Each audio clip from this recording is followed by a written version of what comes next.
What up? Hello. Silence until somebody breaks the. I know. I was here by myself for like 5 minutes. I'm like, do I? Oh no! I've been there. Well, I've also been like with one other person, and we're like, "Oh, what's up?" Yeah, we're just vibing. It's at least usually it's someone I know at this point. But in the early days, it was like, "Hi." I was like, usually when I join, everyone's here. So I'm like, did I do something wrong? Did I miss the memo? No. Oh God, this is terrible. Hi, Punky Brewster. Wait, did I come to the wrong reading? Punky Brewster? I mean, The other night, Beth made me happy cry by singing Punky Brewster's theme song to me, and it was magical. I can't express enough how magical it was. My stuff is bugging out. Oh no! It's okay. It's okay. Okay. There's a It's cat okay. behind your head. There's 2 cats. There's one here. Oh. I thought that was 2 cats, but I wasn't sure. It's one coming out of the other one's butt. Love it. I was gonna say it's like a cat dog, but 2 cats in the same direction. Okay, I need to get my shit together. And also, I need to fix this and get the script on screen and stuff. Hi, everybody. Hello. How are you? Hey, good. fair to Midland. Good. Yes. I like it. I have so We're all much to fair live to up. Midland. Well, I gotta try I to live up actually to had Stan to like Elliott. remind myself what Bush Senior sounded like because it's been so long since I've heard that man talk. Right. That's a Like, good what was thing, it? though. Oh yeah, knock on that. I'm fine. We're good. Knock on that. yeah. Wouldn't be prudent, not at this juncture. Yeah, it's like sort of like John Wayne, but not. No, it's like the weirdest. It's definitely a little bit of a generational thing because he is of that like generation where they were sort of trained to have these like middle American generic accents, and his is really wonky. Mhm. It's God silly. damn it. Why won't this let me get the script? It's It like, says, no, no, you cannot. memorize it. But it's okay because there's lots of No. people that are not here yet. So I can take my time getting this script. I dug up I haven't worn a swimsuit in I love that you're wearing a one. while. Right? Commit. Well, I'll suck your I cock don't for even $1,000. Did you paint your toes green? I You paint had your toenails green? shirts to choose from, but then I got comfy and all bets for costuming were off. It's all good. I usually don't anymore, but I was like, I gotta do something for Bunny. You did it. Bunny's so ridiculous. Yes, You gotta. it's true. Little baby Tara Reid. Right? I know, she's just a little She was so baby. She was so delightful when I saw her at the screening for Josie and the Pussycats. Was she Oh, really? I though? love that movie. They That is- reunited the cast like 2-3 years ago when they put out the album on vinyl. And Tara Yes. Reid like remembered every little detail about That's filming that amazing. movie. Aww. Yes, Walter. That's so sweet. I Yes. love that. Now I'm looking for the script because I'm like, can we do that? Oh my god.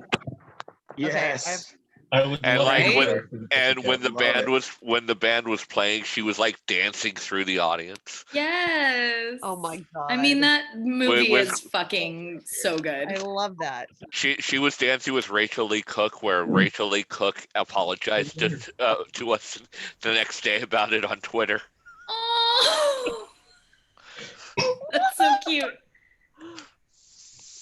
Kind of adorable. Now for the rest of the night, I'm going to be going, well, he looks at me with those innocent eyes. I said, it looks like you're wearing some kind of disguise. Yes, Yeah, you I know do. every word to every song. Yes, you do. Is this bad?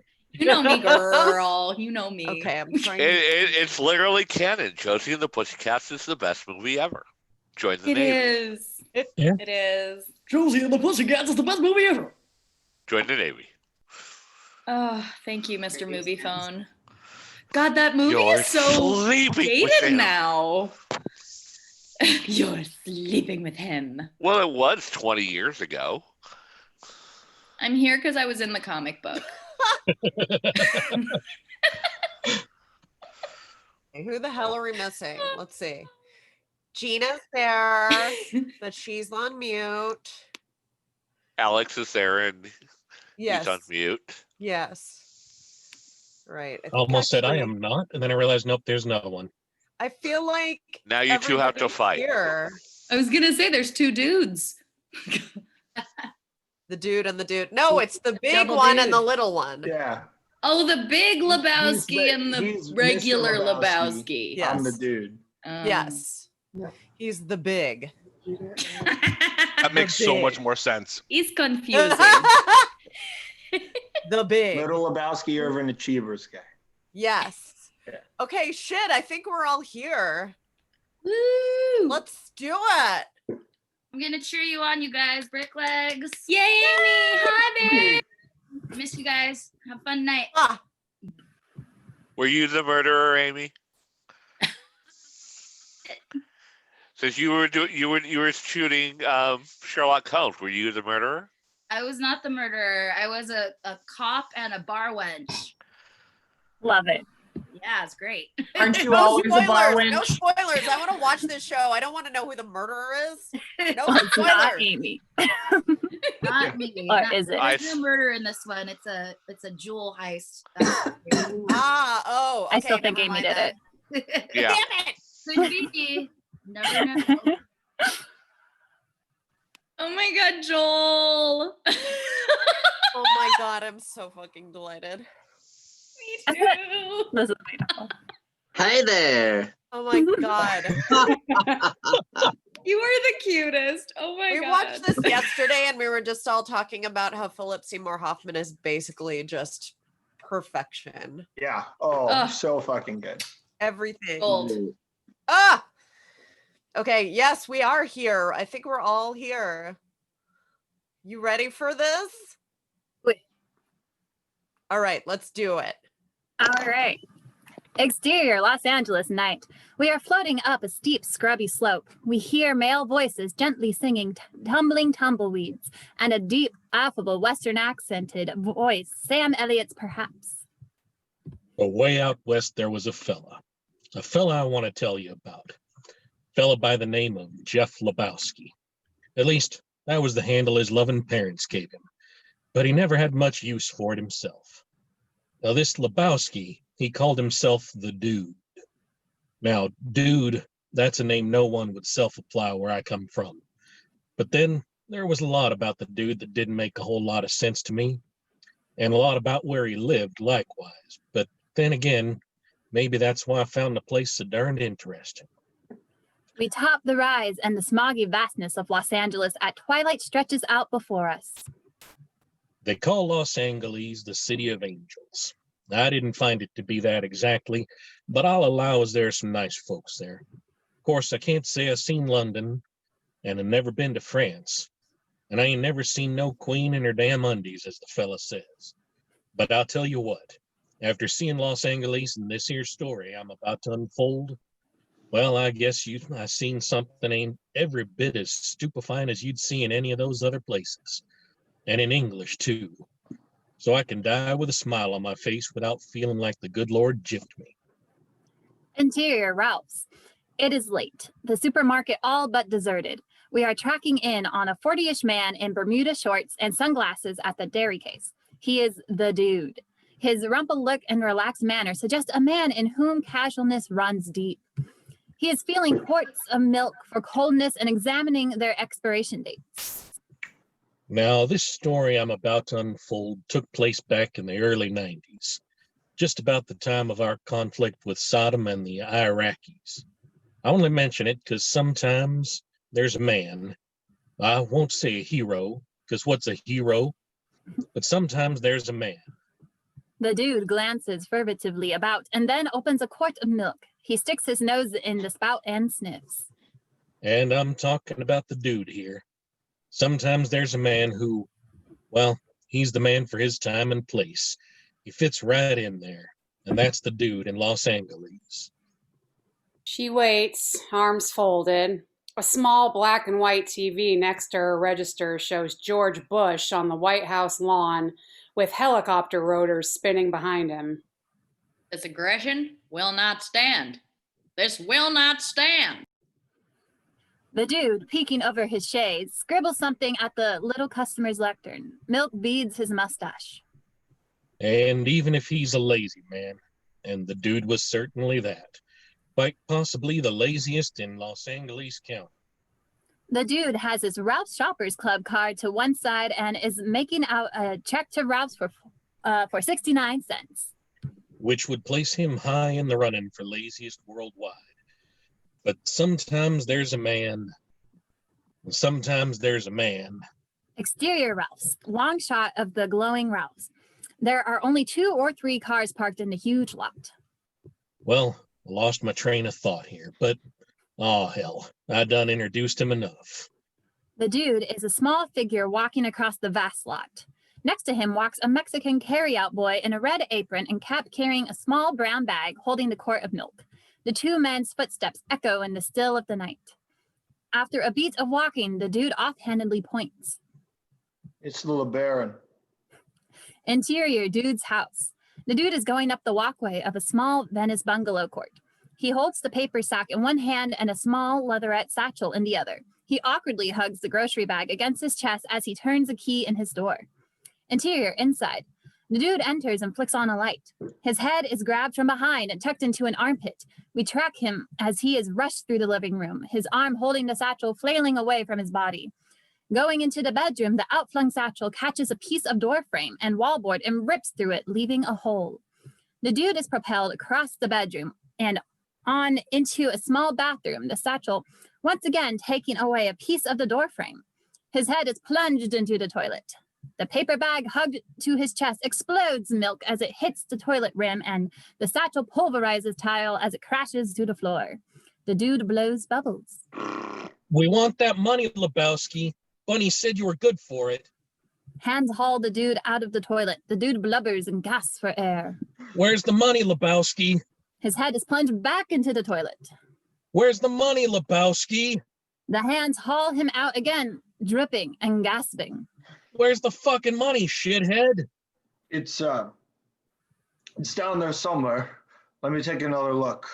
His head is plunged back in. Don't fuck with us. If your wife owes money to Jackie Treehorn, that means you owe money to Jackie Treehorn. The Inquisitor hauls the dude's head out one last time and flops him over so that he sits on the floor, back against the toilet. The dude gropes back in the toilet with one hand. Looming over him is a strapping blonde man. Beyond, in the living room, a young Chinese man unzips his fly and walks over to a rug. I think this is me. Ever thus to deadbeats, Lebowski. He starts peeing on the rug. The dude's hand comes out of the toilet bowl with his sunglasses. Oh man, don't, dude. You see what happens? You see what happens, Lebowski? The dude puts on his dripping sunglasses. Look, nobody calls me Lebowski. You got the wrong guy. I'm the dude, man. Your name is Lebowski. Your wife is Bunny.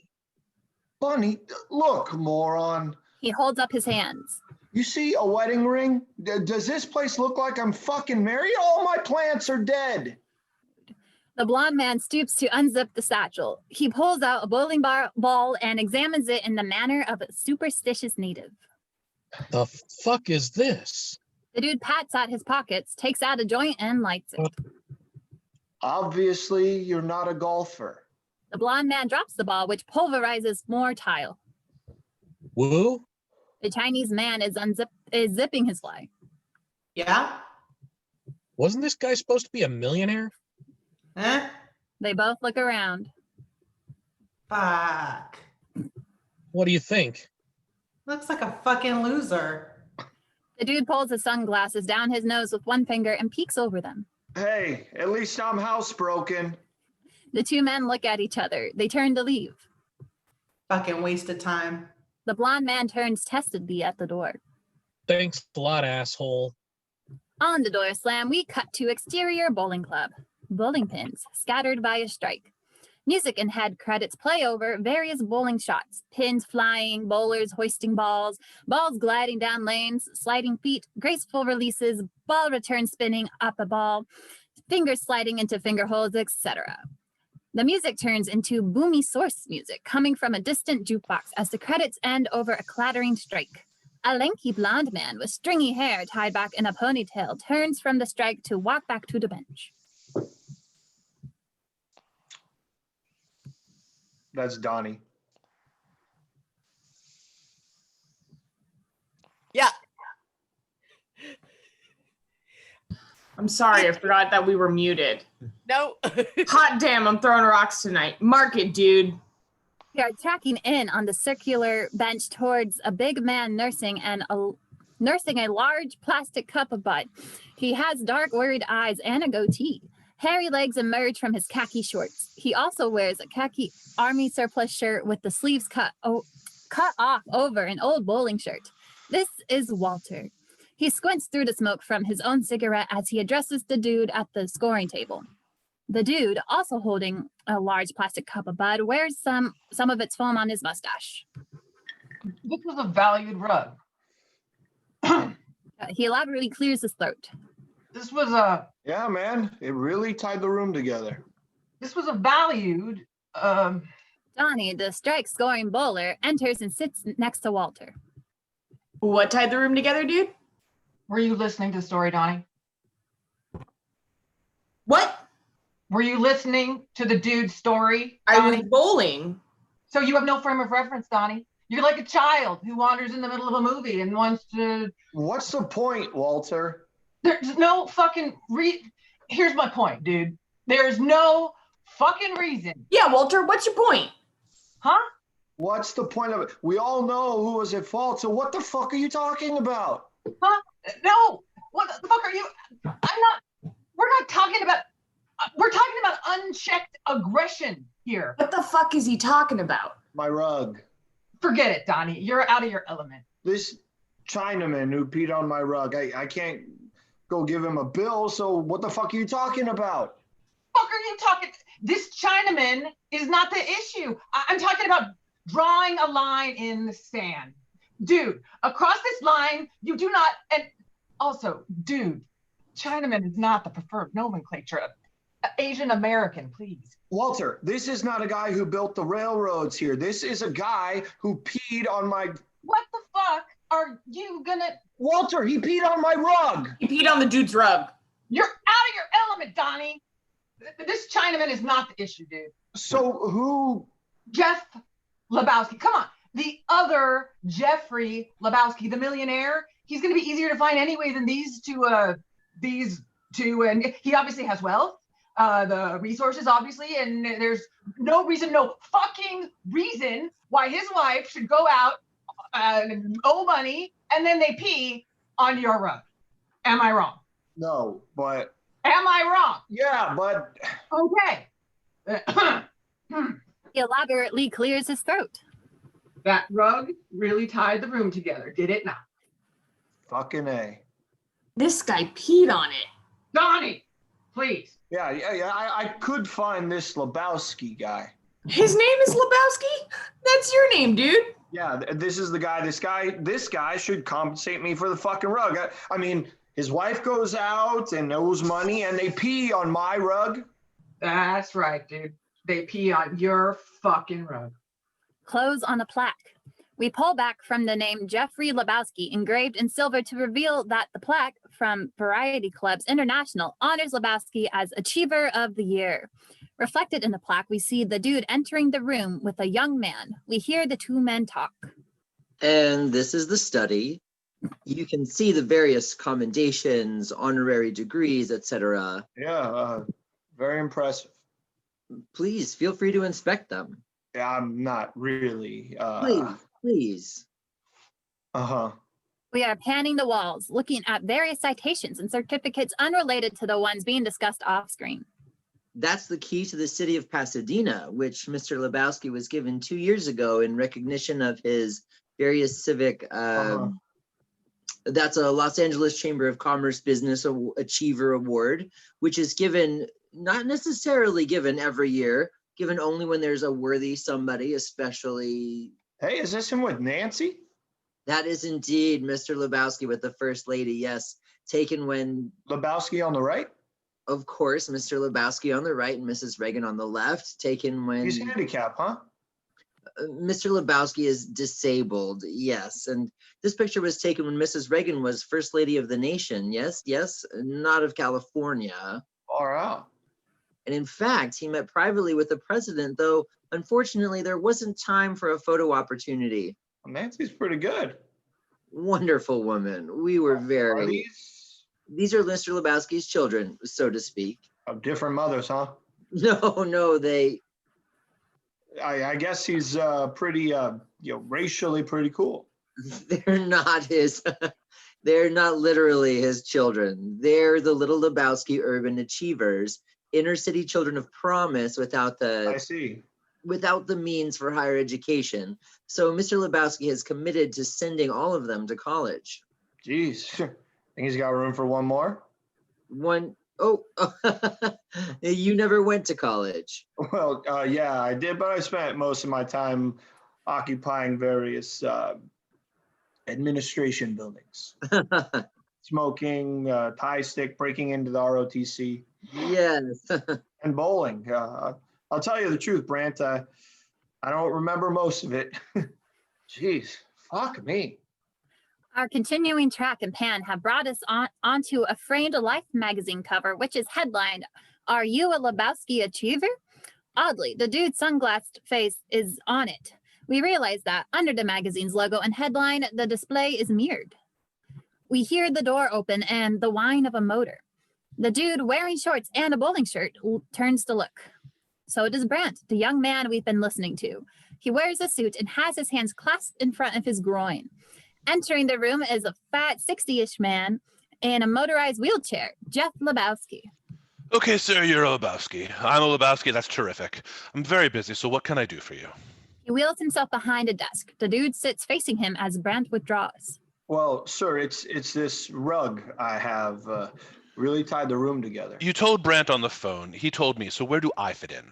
Well, they were looking for you, these two guys. They were trying to... I'll say it again, all right? You told Brant, he told me. I know what happened, yes? So you know they were trying to piss on your rug? Did I urinate on your rug? You mean, did you personally come and pee on my rug? Hello, do you speak English? Paulo usted inglés? I'll say it again. Did I urinate on your rug? Well, no. Like I said, Wu peed on the rug. Hello. So every time, I just want to understand this, sir. Every time a rug is micturated upon in this fair city, I have to compensate the... Come on, man. I'm not trying to scam anybody here. I'm just... You're just looking for a handout, like every other... Are you employed, Mr. Lebowski? Look, let me explain something.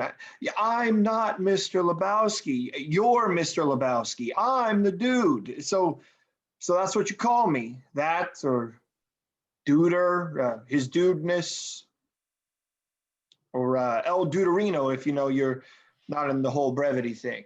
Are you employed, sir? Employed? You don't go out and make a living dressed like that in the middle of a workday. Is this a... Well, what day is it? But I do work, so if you don't mind... No, look, I do mind. The dude minds, man. This will not stand, you know? This will not stand, man. I mean, if your wife owes... My wife is not the issue here. I hope that my wife will someday learn to live on her allowance, which is ample, but if she doesn't, sir, that will be her problem, not mine, just as your rug is your problem, just as every bum's lot in life is his own responsibility regardless of who he chooses to blame. I didn't blame anyone for the loss of my legs. Some Chinaman in Korea took them from me, but I went out and achieved anyway. I can't solve your problems, sir. Only you can. The dude rises. Oh, fuck it. Sure, fuck it. That's your answer. Tattoo it on your forehead. Your answer to everything. The dude is heading for the door. Your revolution is over, Mr. Lebowski. Condolences. The bum's lost. As the dude opens the door, My advice is do what your parents did. Get a job, sir. The bums will always lose. Do you hear me, Lebowski? The bums will always. the dude shuts the door on the old man's bellowing to find himself interior hallway. In a high coffered hallway, Brandt is approaching. How was your meeting, Mr. Lebowski? Okay. The old man told me to take any rug in the house. Interior walkway. A houseman with a rolled up carpet on one shoulder goes down a stone walk that winds through the back lawn, past a swimming pool to a garage. Brandt and the dude follow. Manolo will load it into your car for you, dude. It's the LeBaron. Dude's point of view. Tracking toward the pool, a young woman sits facing it, her back to us, leaning forward to paint her toenails. Beyond her, a black form floats in an inflatable chair in the pool. Well, enjoy, and perhaps we'll see you again sometime, dude. Yeah, sure. If I'm ever in the neighborhood, need to use the John. Closer track. Arcing around the woman's foot as she finishes painting the nails emerald green.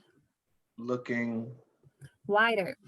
The young woman looks up at him. She is in her early 20s. She leans back and extends her leg towards the dude. Blow on them. The dude pulls his sunglasses down his nose and peeks over them. Huh? She waggles her foot and giggles. Go ahead. Blow. The dude tentatively grabs hold of her extended foot. You want me to blow on your toes? Uh-huh. I can't blow that far.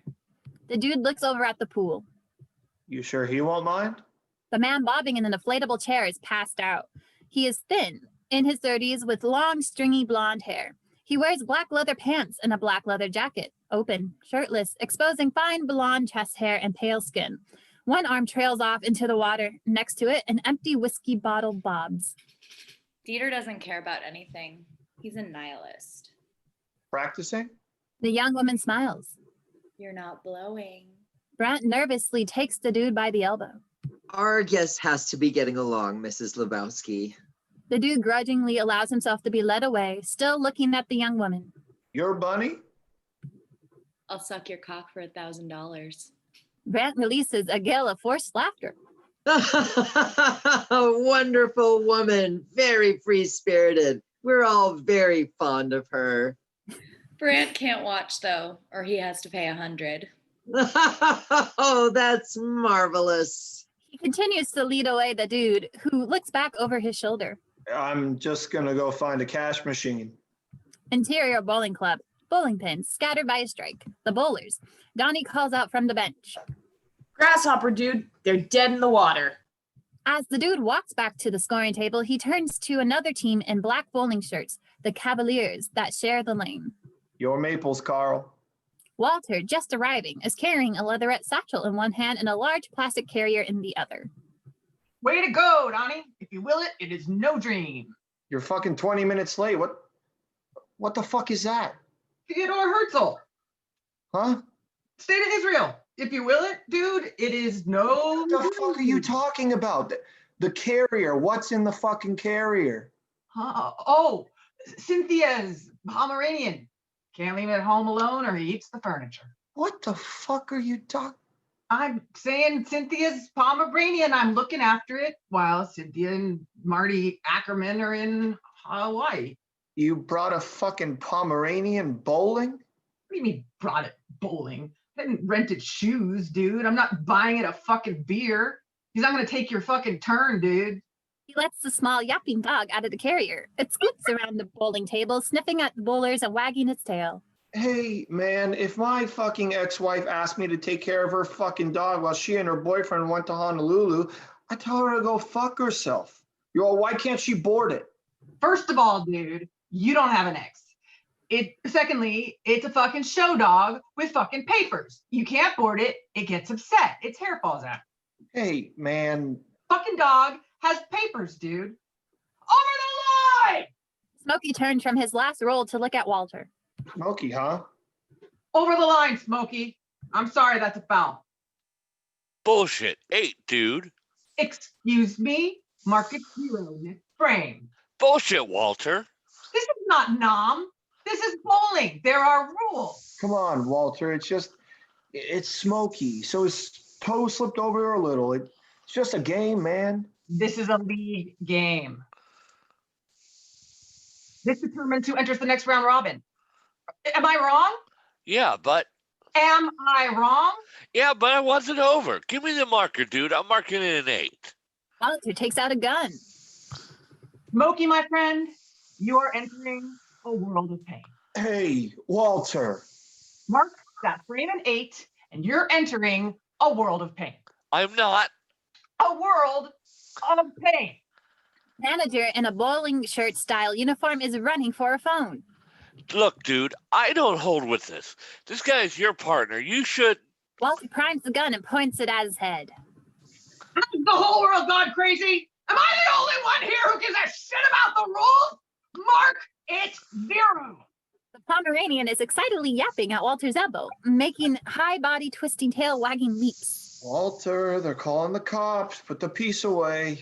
Mark it 0. Walter. You think I'm fucking around here? Mark it 0. All right, there it is. I'm fucking 0. It's fucking 0. Points frantically at the score projected above the lane. You happy, you crazy fuck? This is a league game, Smokey. Exterior parking lot. Walter and the dude walk to the dude's car. The Pomeranian trots happily behind Walter, who totes the empty carrier.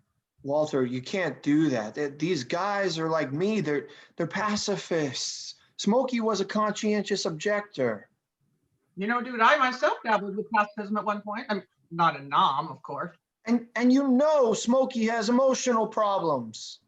You mean beyond pacifism? He's fragile, man. He's very fragile. As the two men get into the car. I did not know that. Well, it's water under the bridge. And we do enter the next round robin. Am I wrong? No, you're not wrong. Am I wrong? You're not wrong, Walter. You're just an asshole. They watch a squad car take a squealing turn into the lot. Okay, then. We play Quintana and O'Brien next week. They'll be pushovers. Just take it easy, Walter. That's your answer to everything, dude. And let me point out, pacifism is not, look at our current situation with that camel fucker in Iraq. Pacifism is not something to hide behind. Well, just take it easy, man. I'm perfectly calm, dude. Yeah? Waving a gun around? Calmer than you are. This irritates the dude further. Just take it easy, man. Walter is still smug. Calmer than you are. Interior dude's house. A large, brilliant Persian rug lies beneath the dude's beat-up old furniture. At the table next to the answering machine, the dude is mixing Kahlua, rum, and milk.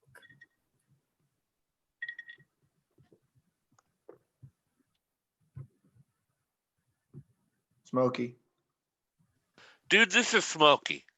Look, I don't want to be hard on about this, but I know it wasn't your fault, but I just thought it was fair to tell you that Gene and I will be submitting this to the league and asking them to set aside the round, or maybe forfeit to us.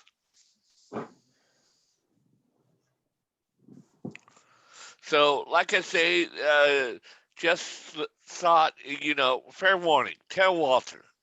Beep. Mr. Lebowski, this is Brandt at Mr. Lebowski's office. Please call us as soon as is convenient. Mr. Lebowski, this is Fred Dynarski with the Southern Cal Bowling League. I just got an informal report that a member of your team, Walter Sobchak, drew a loaded weapon during league play. We hear the doorbell. The door. It swings open to reveal a short, hairy, muscular, but balding middle-aged man in a black t-shirt and black cutoff jeans. Hey, Alan. Dude, I finally got the venue I wanted. I'm performing my dance quintet, my cycle. At Crane Jackson's Fountain Street Theater on Tuesday night. And I'd love it if you came and give me notes. The dude takes a swig of his Kahlua. Sure, Alan, I'll be there. Dude, tomorrow was already the 10th. Yeah, I know. Okay. Just slip rent under my door. Yeah, okay. Back in the living room, the voice continues on the machine. Serious infraction and examine your standing. Thank you. Beep. Mr. Lebowski, Brant again. Please do call us when you get in and I'll send the limo. Let me assure you, I hope you're not avoiding this call because of the rug, which I assure you is not a problem. We need your help and, well, we would very much like to see you. Thank you. It's Brant. Tracking. We are pushing Brant down the high-ceilinged hallway. Distantly, we hear a Dolores soprano. Brant talks back over his shoulder. We've had some terrible news. Mr. Lebowski is in seclusion in the West Wing. Huh.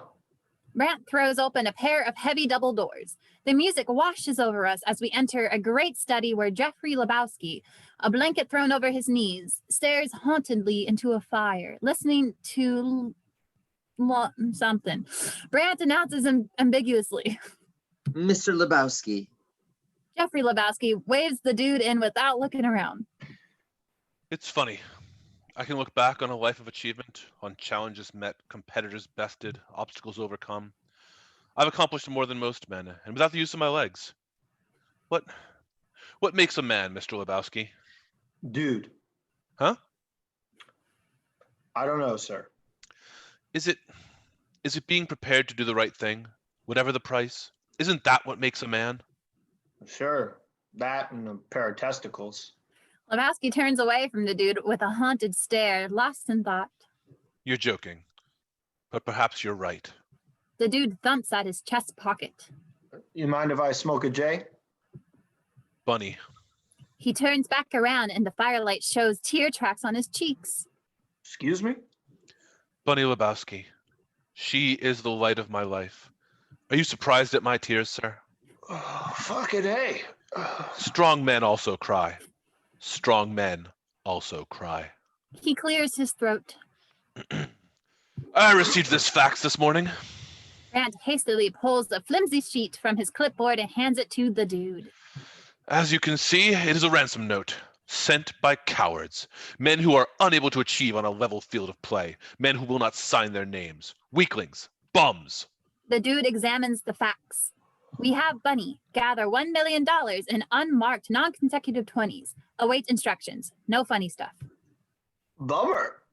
Lebowski looks soulfully at the dude. Brant will fill you in on the details. He wheels his chair around to once again gaze into the fire. Brant tugs at the dude's shirt and points him back to the hall. Interior hallway. The soprano singing is once again faint. Brant's voice is hushed. Mr. Lebowski is prepared to make a generous offer to you to act as courier once we get instructions for the money. Why me, man? He suspects that the culprits might be the very people who soiled your rug, and you're in a unique position to confirm or disconfirm that suspicion. So he thinks it's the carpet pissers, huh? Well, dude, we just don't know. Bowling pins crash, scattered by a strike in slow motion. Wider, still in slow motion. We are looking across the length of the bowling alley at a tall, thin Hispanic bowler displaying perfect form. He wears an all-in-one Dracon polyester stretch bowling outfit with a racing stripe down each side. Fast track in on the dude, sitting next to Walter in the molded plastic chairs. The dude is staring off towards the bowler. Fucking Quintana. That creep can roll, man. Back to the bowler, displaying great slow motion form as the dude and Walter's conversation continues over. Yeah, but he's a fucking pervert, dude. Huh? For real. The man's a sex offender with a record. Spent 6 months in Chino for exposing himself to an 8-year-old. Flashback. We see Quintana in pressed jeans and a stretchy sweater, walking up a stoop in a residential neighborhood and zinging the bell. The voiceover conversation continues. Huh. When he moved down to Venice, he had to go door to door to tell everyone he's a pederast. The door swings open and a beer-swilling middle-aged man looks dully out at Quintana, who looks hesitantly up. What's a pederast, Walter? Shut the fuck up, Donnie. Pins scattered by a strike.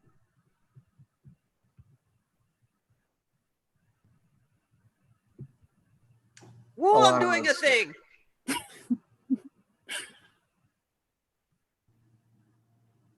Alana, still you.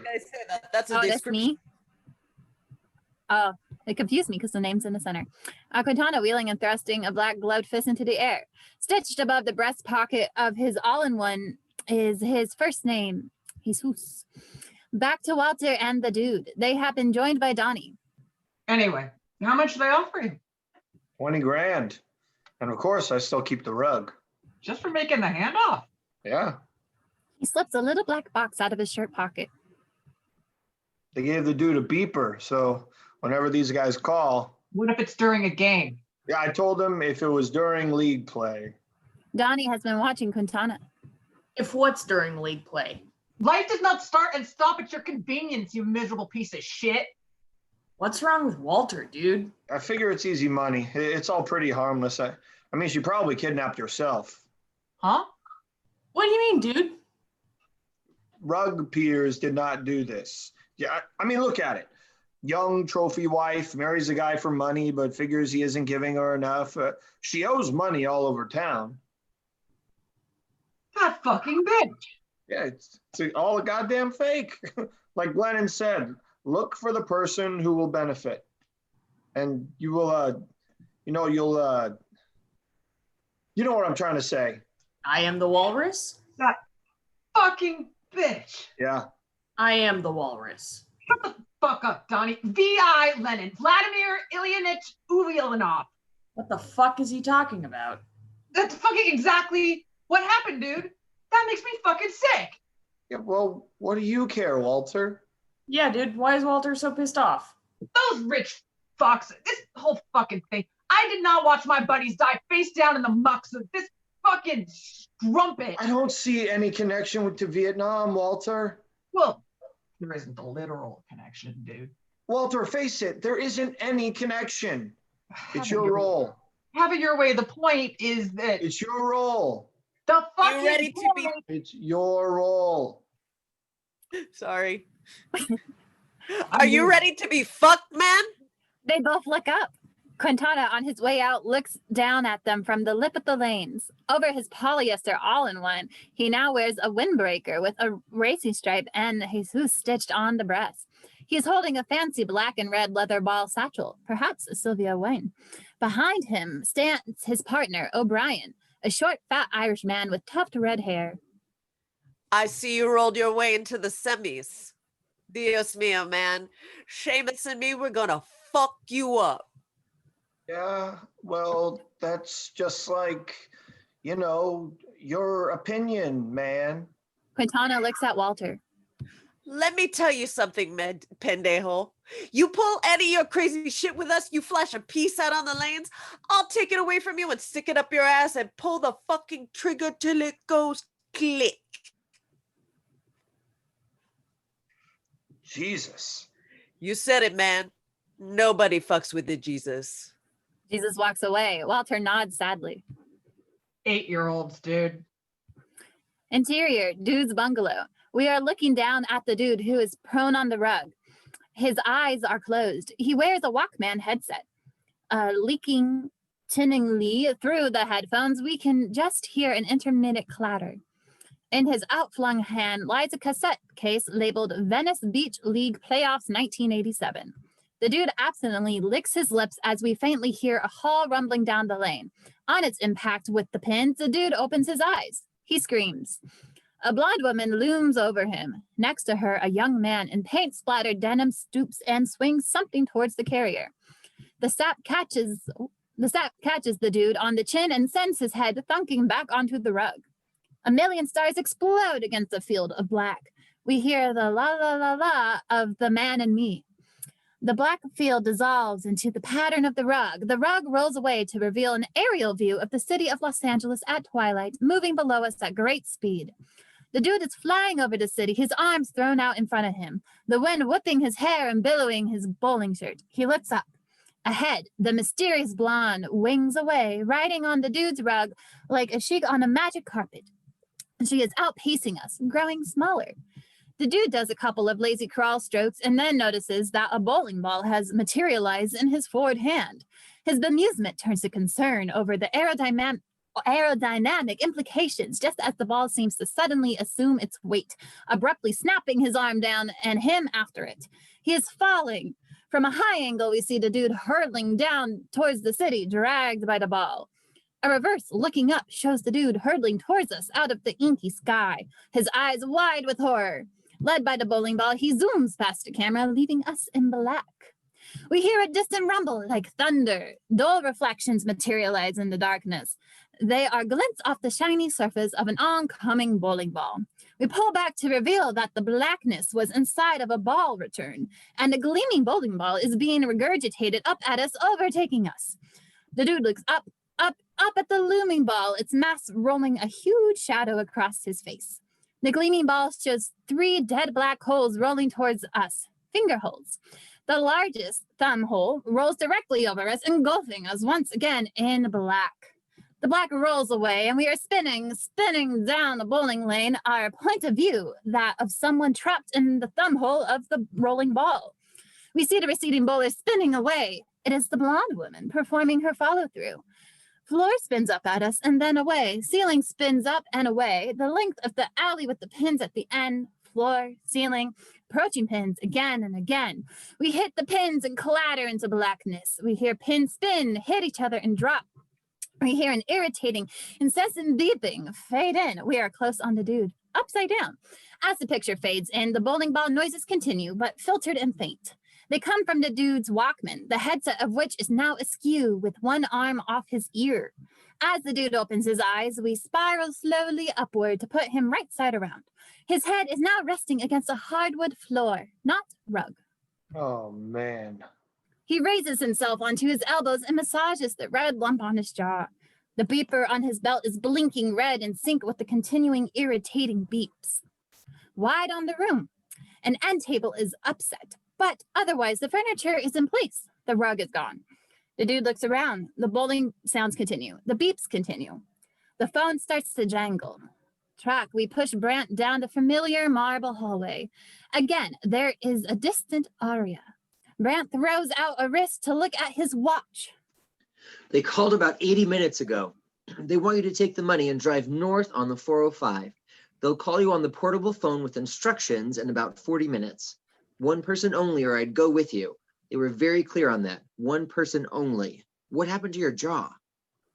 Oh, nothing, you know. They have reached the little desk outside of the big Lebowski's office. Brandt opens its bottom drawer with the key and takes out an attaché case. He hands this to the dude along with the cellular phone and a battery pack carrying case. Here's the money and the phone. Please, dude, follow whatever instructions they give. Uh-huh. Her life is in your hands. Oh, man, don't say that. Mr. Lebowski asked me to repeat that. Her life is in your hands. Shit. Her life is in your hands, dude, and report back to us as soon as it's done. Interior, dude's car. We pan off the dude, driving to his point of view through the front windshield. The headlights play over Walter, standing, waiting in front of the storefront of Gag Security. Although he is wearing khaki shorts and shirt, the fact that he holds a battered brown briefcase makes him look oddly like a commuter. He also holds an irregular shape bundled in brown wrapping paper. The car stops in front of him and he opens the dude's door and hands in the briefcase. Take the ringer. I'll drive. The dude takes the briefcase and slides over. The what? The ringer! The ringer! Dude, have they called yet? The dude opens the briefcase and paws bemusedly through it as the car starts rolling. What the hell is this? My dirty undies. Laundry, dude. The whites. Oh. Closes the briefcase. Walter, yeah, I'm sure there's a reason you brought your dirty undies. That's right, dude. Though wait, ringer can't look empty. Walter, what the fuck are you thinking? Well, you're right, dude. I got to thinking. Why should we settle for a measly fucking 20 grand? Weed? Well, what the fuck weed? You said you just wanted to come along. My point, dude, is why should we settle for 20 grand when we could keep the entire million? Am I wrong? Yes, you're wrong. This isn't a fucking game, Walter. It is a fucking game. You said so yourself, dude. She kidnapped herself. Yeah, but... The phone chirps. Dude grabs it. Dude here. Who is this? Dude, the bagman. Where do you want us to go? Us. Shit. Yeah, me and the driver. I'm not handling the money and driving the car and talking on the phone all by my fucking self. Shut the fuck up! Hello? Yeah? Okay, listen. Walter looks over at the dude and bellows. Dude, are you fucking this up? Who is that? The driver, man. I told you. Dial tone. Oh, shit, Walter. What the fuck is going on there? They hung up, Walter. You fucked it up. Yeah, her life was in our hands. Dude. We're screwed now. We don't get shit, and they're gonna kill her. We're fucked, Walter. Dude, nothing is fucked. Come on. You're being very undude. Now call back. Look, she kidnapped her. The phone chirps. You see? Nothing's fucked up here, dude. Nothing is fucked. These guys are fucking Shut up, Walter. Don't fucking say peep when I'm doing business here. Okay, dude. Have it your own way. The dude unclips the phone from the battery pack. But they're amateurs. The dude glares at Walter into the phone. Dude here. Okay, we proceed. But only if there is no funny stuff. Yeah. So no funny stuff, okay? Hey, just tell me where the fuck you want us to go. A highway sign, Simi Valley Road. It flashes by in the headlights of the roaring car. That was the sign. Walter wrestles the car onto the 2-lane road. Yeah. So as long as we get her back, nobody's in a position to complain, and we get to keep the bashkish. Terrific, Walter, but you haven't told me how we get her back. Where is she? That's the simple part, dude. When we make the handoff, I grab the guy and I beat it out of him. He looks at the dude. Huh? Yeah. That's a great plan, Walter. That's fucking ingenious. If I understand it correctly, that's a Swiss fucking watch. That's right, dude. The beauty of this plan is its simplicity. If the plan gets too complex, something always goes wrong. If there's one thing I learned in Nam... The phone chirps. Dude. You are approaching a wooden bridge. When you cross it, you throw the bag from the left window of the moving car. Do not slow down. Vivat you. Click dial tone. Fuck. What'd he say? Where's the handoff? There's no fucking handoff, Walter. At a wooden bridge, we throw the money out of the car. Huh? We throw the money out of the moving car. Walter stares dumbly for a beat. We can't do that, dude. That fucks up our plan. Well, call him up and explain it to him, Walter. Your plan is so fucking simple. I'm sure they'd fucking understand it. That's the beauty of it, Walter. Wooden bridge, huh? I'm throwing the money, Walter. We're not fucking around. Bridge is coming up. Give me the ringer, dude. Chop, chop. Fuck that. Yeah, I love you, Walter, but sooner or later, you're going to have to face the fact that you're a goddamn moron. Okay, dude. No time to argue. Here's the bridge. There is a bump and a new study of the car on the bridge. The dude is twisting around to pull the money briefcase from the back seat. Walter reaches one arm across the dude's body to grab the laundry. And there goes the ringer. He flings it out the window. Walter! Your wheel, dude. I'm rolling out. What the fuck? Your wheel. At 15 mph, I roll out. I double back, grab one of them, and beat it out of him. The Uzi. Uzi? Walter points across the seat at the paper-wrapped bundle. You didn't think I was rolling out of here naked? Walter, please. Walter has flung open his door and is leaning halfway out over the road. 15. This is it. Dude, let's take that hill. Walter rolls out with his parcel, giving a loud grunt as he hits the pavement. The car swerves and lurches, and the dude, cursing, takes the wheel. Exterior, outside. Walter tumbles onto the shoulder, and rat-tat-tat-tat, muzzle flashes tear open the wrapping paper. Interior, inside the car. The car rocks, and the dude wrestles with the wheel. Exterior, outside. The car clunks and screams around in a skid. Interior, inside. The dude is thrown forward as the car hits something. Exterior outside. As the dude struggles out holding the satchel of money, the front of his car is crumpled into a tree. The car body snaps back to the left, where the rear wheel has been shot out. Walter is just rising from the ground, massaging an injured knee. The dude runs up the road towards the bridge, frantically waving the satchel in the air. We have it! We have it! There is a distant engine roar. A motorcycle bumps up onto the road from the ravine under the bridge, and tires squealing skids around to speed away in the opposite direction. It is closely followed by two more roaring motorcycles. We have it! The dude and Walter stand in the middle of the road, watching the three red taillights fishtail away. After a long, staring silence. Ah, fuck it, dude. Let's go bowling. Bowling lane. A ball rumbles in to scatter 10 pins. Walter. He turns from the lane to where the dude sits in the nook of the molded plastic chairs. The dude listlessly holds the portable phone in his lap. It is ringing. Sorry. Eisheim, dude, as the ex used to say. What the fuck is that supposed to mean? What the fuck are we gonna tell Lebowski? Huh? Oh, him. Yeah, well, I don't see, but I mean, what exactly is the problem?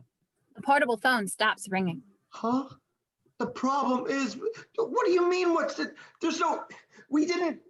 They're gonna kill that poor woman. What the fuck are you talking about? That poor woman, that poor slut kidnapped herself, dude. You said so yourself. No, Walter, I said I thought she kidnapped herself. You're the one who's so fucking certain. That's right, dude. I am 100% certain. Donnie is trotting excitedly up. They posted the next round of the tournament. Donnie, shut the... Ooh, when do we play? This Saturday. Quintana and... Walter. Saturday? Well, they'll have to reschedule. Walter, what am I going to tell Lebowski? I told that fuck down at the league office. Who's in charge of scheduling? Walter. Burkhalter. I told that crowd a fucking 1,000 times. I don't roll on Shabbos. It's already posted. Well, they can fucking unpost it. Who gives a shit, Walter? What about that poor woman? What do we tell her? Come on, dude. Eventually, she'll get sick of her little game and, wander back. How come you don't roll on Saturday, Walter? I'm Shomer Shabbos. What's that, Walter? Yeah, and in the meantime, what do I tell Lebowski? Saturday is Shabbos, the Jewish day of rest. It means I don't work, I don't drive a car, I don't fucking ride in a car, I don't handle money, I don't turn on an oven, and I sure as shit don't fucking roll! Sheesh. Walter, how... Shabbos! Dude gets to his feet with the portable phone. Yeah, that's it. I'm out of here. For Christ's sakes, dude! Walter and Donnie join the dude as he walks out of the bowling alley. Help. You just tell him what... Well, you just tell him, we made the handoff, and everything went, Oh, yeah, how'd it go? It went all right. Dude's car got a little banged up. But Walter, we didn't make the fucking handoff. They didn't get the fucking money, and they're gonna kill. They're gonna kill that poor woman. Waves both arms as if conducting a symphony orchestra. They're gonna kill that poor woman. Walter, if you can't ride in a car, how'd you get around on Shabbos? Dude, you surprised me. They're not gonna kill shit. They're not gonna do shit. What can they do? Fucking amateurs. And meanwhile, look at the bottom line. Who's sitting on $1 million fucking dollars? Am I wrong? Walter. Who's got $1 million fucking dollars parked in the trunk of our car out there? Our car, Walter? And what do they got, dude? My dirty undies. My fucking... Say, where is the car?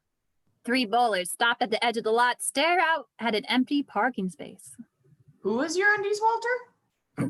Where's your car, dude? You don't know, Walter? You seem to know the answer to everything else. Well, you were parked in a handicap spot. It was probably towed. It's been stolen, Walter. You fucking know it's been stolen. Well, that's certainly a possibility, dude. Fuck it. The dude walks away across the lot. The portable phone starts ringing again. Where are you going, dude? I'm going home, Donnie. Your phone's ringing, dude. Thank you, Donnie.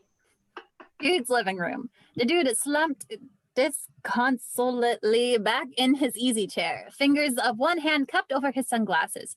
Facing him on the couch are two uniformed policemen, one middle-aged, the other a fresh-faced rookie. At the cut of the portable phone in the dude's lap is chirping. The dude waits for the rings to end. When they do, 1972 Pontiac LeBaron. Color? Green, some brown or rust coloration. And was there anything of value in the car? Huh? Yeah. Tape deck, a couple of Credence tapes, and there was my briefcase. In the briefcase? Papers, just papers. You know, my papers, business papers. And what do you do, sir? I'm unemployed. Most people, we're working nights, they offer us coffee. there is silence. Dude continues to stare at a spot on the floor. The older cop stares at him. For me, I don't drink coffee, but it's nice when they offer. Also, my rug was stolen. Your rug was in the car. The dude taps the floor with his foot. No, here. Separate incidents. The dude stares at the floor. Silence. Snap out of it, son. The home phone starts ringing, a ring distinct from the chirp of the portable. The dude makes no move to answer it. Finally, the rings stop as an answering machine kicks on. You find them much, stolen cars? Dude's voice on the machine. The dude's not in. Leave a message after the beep. It takes a minute. Sometimes. I wouldn't hold out much hope for the tape deck, though. Or the Credence tapes. And the briefcase? Beep! Mr. Lebowski, I'd like to see you. Call when you get home and I'll send a car for you. My name is Maud Lebowski. I'm the woman who took the rug. Beep. Dial tone. Well, I guess we could close the file on that one. Tracking forward. We are moving through the open living area of a large downtown LA loft. A huge unfinished canvas, lit by standing industrial lights, dominates one wall. The furnishings are spare given the space. On the floor is the dude's brilliant rug. We hear a rumble like an approaching bowling ball. The dude, standing in the middle of the loft, looks into the murky depths of the cavernous space. Something huge and white hurtles towards the dude's head. As it roars overhead, he ducks and spins to watch it pass. We see the backside of a naked woman in a sling suspended from a ceiling track rumbling over a canvas that lies on the floor. She's holding a paint bucket in one hand and a brush in the other, with which she flicks paint down at the canvas. The dude turns again as he hears running footsteps. Two young men in paint-splattered shorts, t-shirts, and sneakers reach the sling shortly after it reaches the end of its track and haul it back for another push. I'll be with you in a minute, Mr. Lebowski. She rumbles by in another pass. All right, we'll do the blue tomorrow. El Franco, Pedro, help me down. Two men help Maud out of her sling. She is naked except for leather harness straps, which ring her breasts and wrap her thighs and give her something of a dominatrix look. Does the female form make you uncomfortable, Mr. Lebowski? Is that what that's a picture of? In a sense, yes. El Franco, my robe. My art has been commended as being strongly vaginal, which bothers some men. The word itself makes some men uncomfortable. Vagina. Oh, yeah? Yes, they don't like hearing it and find it difficult to say. Whereas without batting an eye, a man will refer to his dick or his rod or his Johnson. Johnson? Oh, thank you. This is to El Franco, who has handed her a robe. All right, Mr. Lebowski, let's get down to cases. My father told me he's agreed to let you have the rug, but it was a gift from me to my late mother, and so was not his to give. Now, as for this kidnapping. Huh? Yes, I know about it, and I know that you acted as a courier.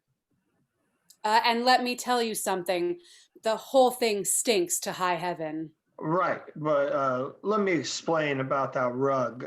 Do you like sex, Mr. Lebowski? Excuse me? Sex, the physical act of love, coitus. Do you like it? I was talking about my rug. You're not interested in sex. You mean coitus? I like it too. It's a male myth about feminists that we hate sex. It can be a natural, zesty enterprise, but unfortunately, there are some people. It is called satyriasis in men, nymphomania in women, who engage in it compulsively and without joy. Oh no.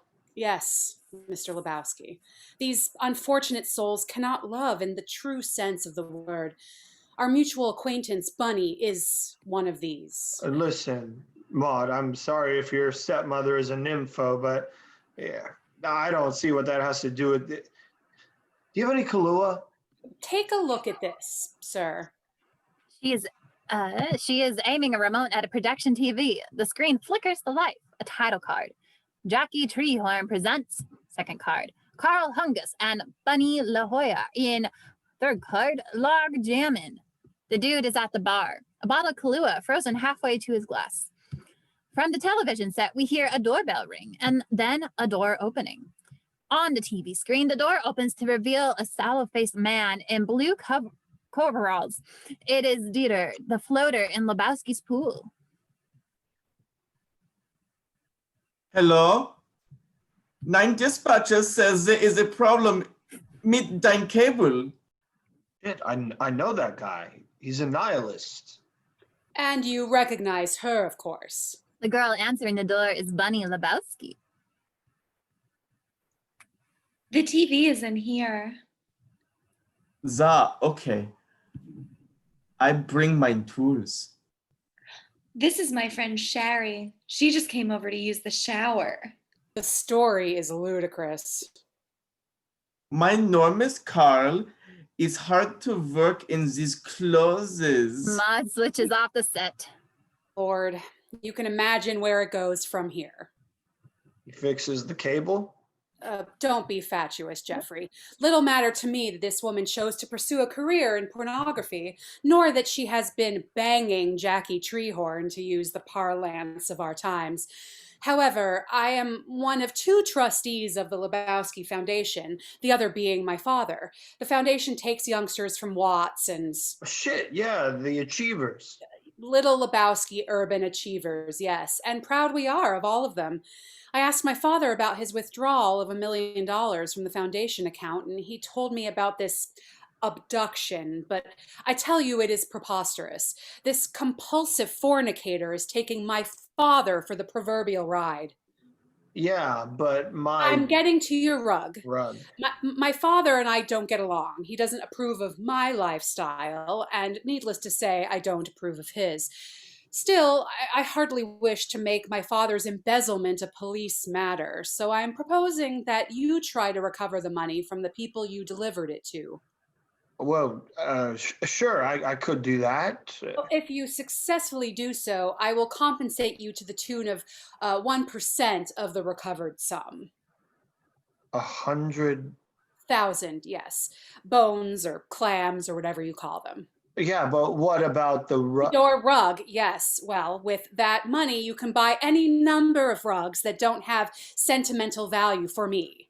And I'm sorry about that crack on the jaw. The dude fingers his jaw, where the lump from the sap has all but disappeared. Oh, that's okay. I hardly even... Here's the name and the number of a doctor who will look at it for you. You'll receive no bill. He's a good man and thorough. That's really thoughtful, but I don't need Please it. see him, Jeffrey. He's a good man and thorough. Interior limo. The dude sits in the back holding a white Russian, listening to the chauffeur, a man of about the same age, from whose livery cap a ponytail emerges.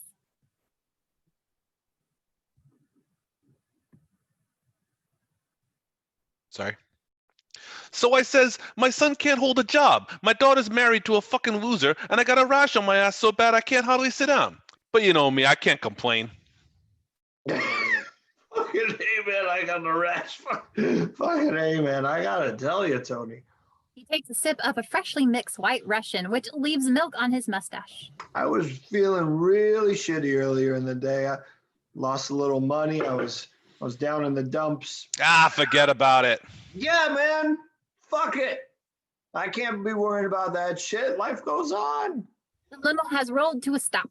The dude gets out, still holding his drink. Home sweet home, Miss Dell. Who's your friend in the Volkswagen? Huh? His eyes on the rearview mirror. Tony jerks a thumb over his shoulder. He followed us here. The dude turns to look. His point of view. Halfway up the block, a Volkswagen Bug has pulled over to the curb. In the driver's seat, we see a fat man's shape. The dude, he scowls. When did he... The dude is grabbed from behind and muscled away in half Nelson by another uniformed chauffeur.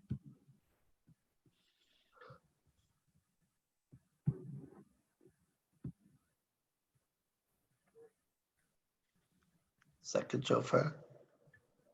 Wait, what the fuck? What? Hold, sorry, what page? 56. Yeah. Okay. Towards the bottom. Shit. Oh, second. So okay. Into the limo, you son of a bitch. No arguments. As he is frog marched towards another limo, the dude holds his drink away from his chest and cups a hand underneath it. Fuck, man, there's a beverage here. The waiting limo's back door is flung open. Interior, inside. The dude is shoved in and awkwardly takes a seat facing the rear. The door is slammed behind him.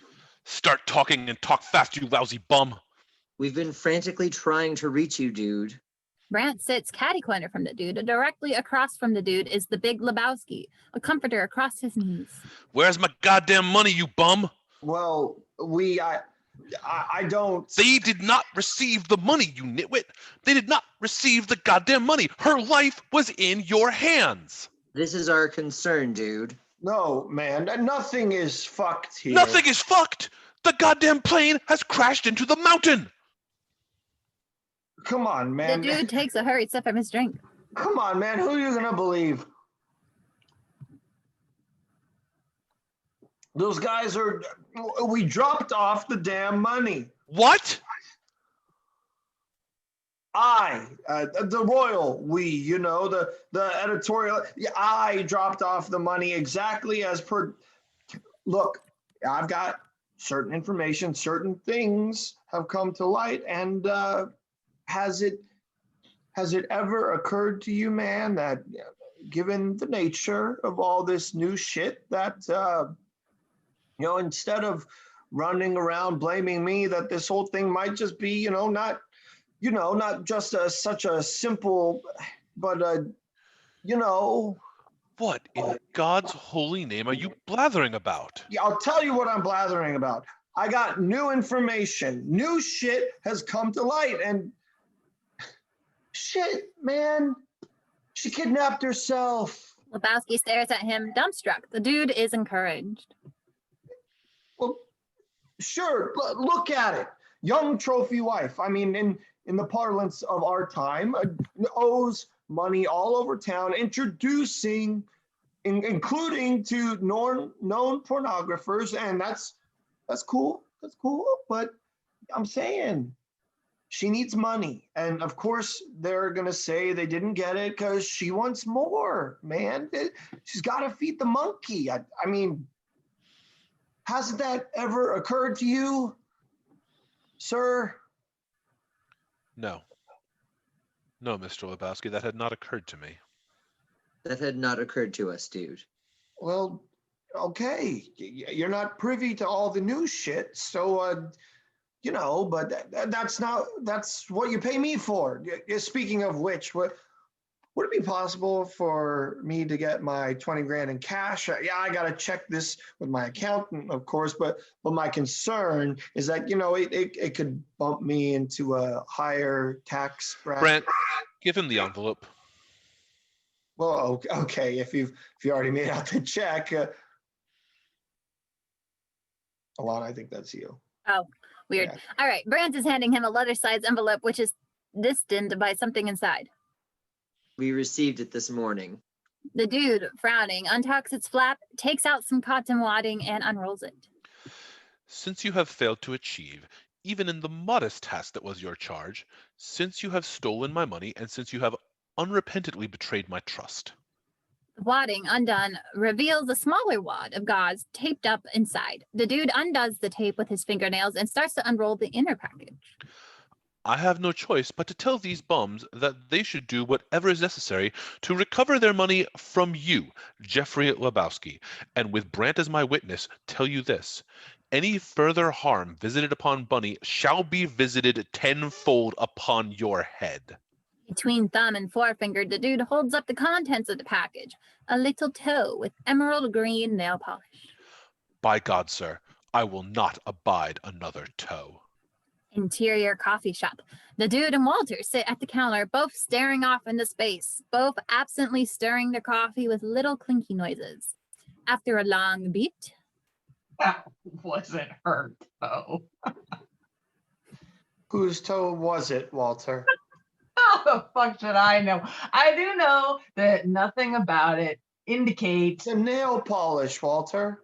Fine, dude. As if it's impossible to get some nail polish and apply it to someone else's toe. Someone else's? Where the fuck are they gonna get another? You want a toe? I can get you a toe, dude. Believe me, there are ways, dude. You don't want to know about it. Believe me. But Walter, I'll get you a toe by this afternoon with nail polish. These fucking amateurs. They send us a toe and we're supposed to shit ourselves with fear. Jesus Christ. My point is, they're gonna kill her, Walter, and then they're gonna kill me. That's just the stress talking, dude. So far, what we have looks to me like a series of victimless crimes. What about the toe? Forget about the fucking toe. Waitress enters. Could you please keep your voices down? This is a family restaurant. Oh, please, dear. I've got news for you. The Supreme Court has roundly rejected prior restraint. Walter, this isn't a First Amendment thing.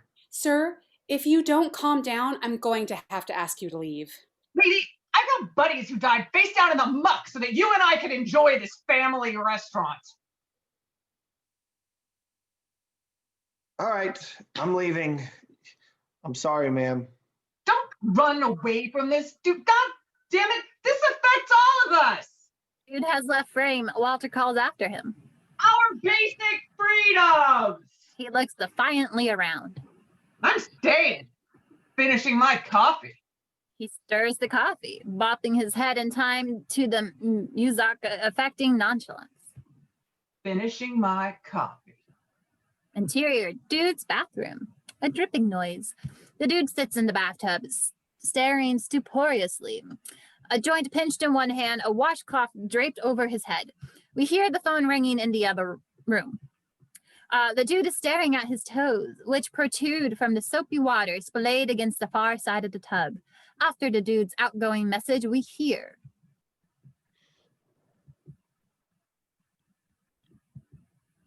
I think this is Tracy. Okay. I wasn't sure could if be it wrong. was me. I think it's you. Mr. Lebowski, this is Duty Officer Rovog of the LAPD. The dude looks stuporiously up, his head swaying. We've recovered your vehicle. It can be claimed at the North Hollywood Auto Circus there on Victory. Far out. Far fucking out.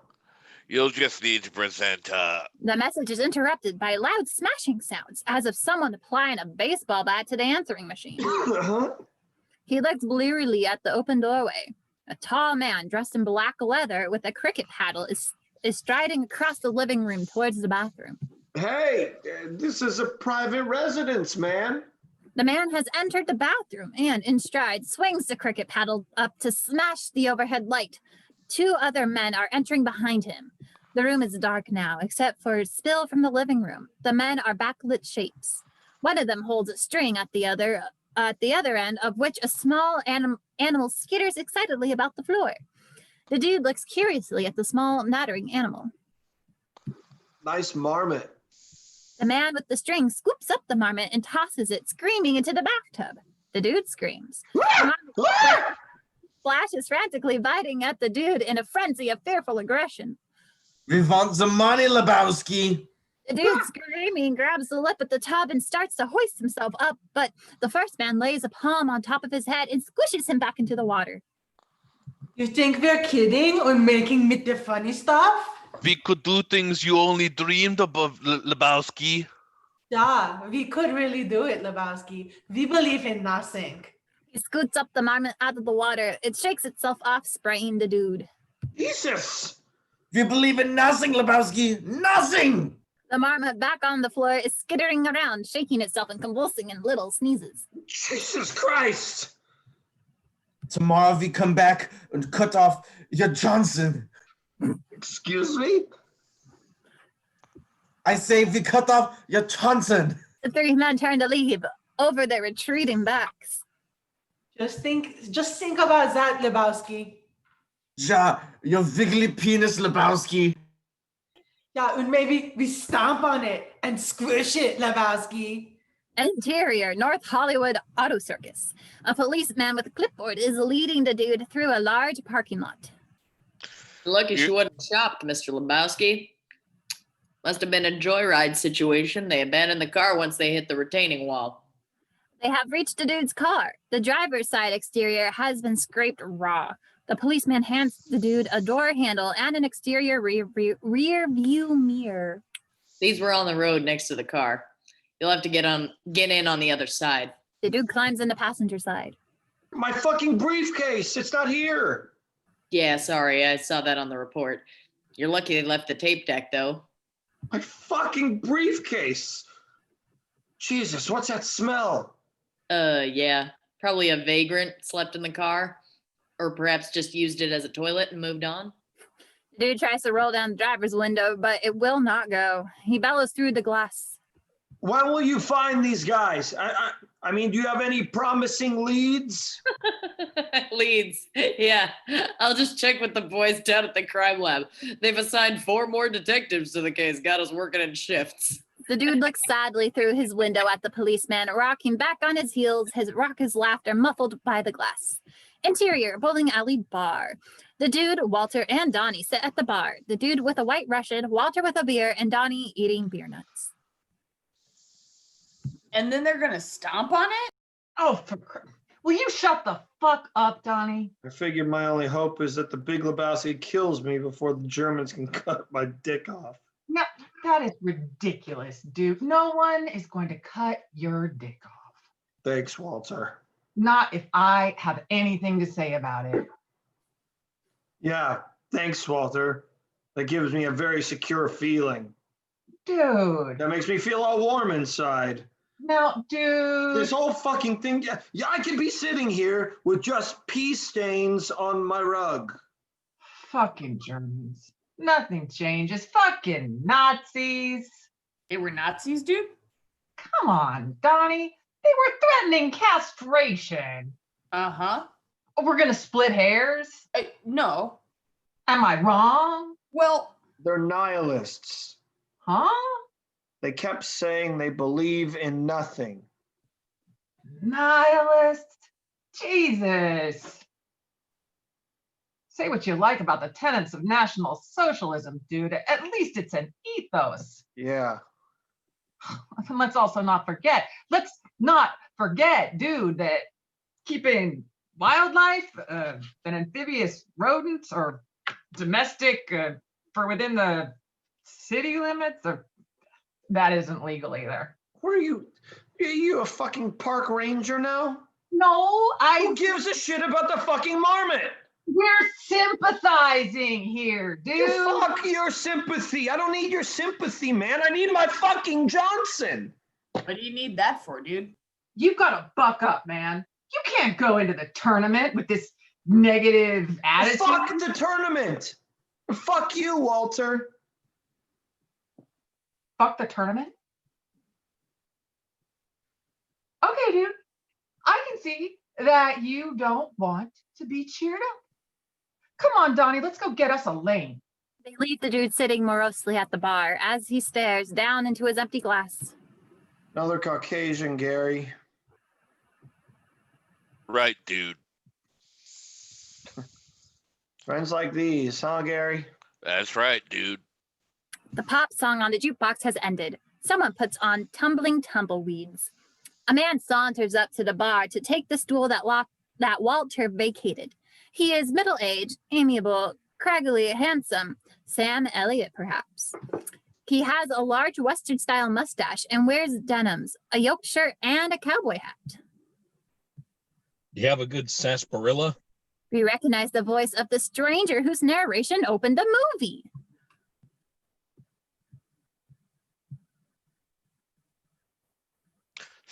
Sioux City sarsaparilla. That's a good one. Waiting for his drink, he looks amiably around the bar. His crinkled eyes settle on the dude. How you doing there, dude? Not so good, man. One of those days, huh? Well, a wiser fellow than myself once said, sometimes you eat the bar and sometimes the bar, well, eat you. Uh-huh. That's some kind of Eastern thing?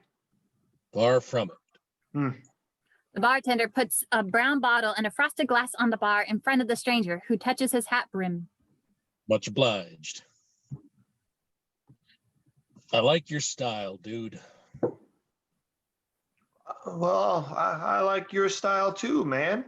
Got a whole cowboy thing going. Thank you. Just one thing, dude. Do you have to use so many curse words? The dude looks at the stranger as if just now noticing how out of place the cowpoke is. The fuck are you talking about? The stranger chuckles indulgently and pushes off from the bar. Okay, have it your way. Take it easy, dude. Yeah, thanks, man.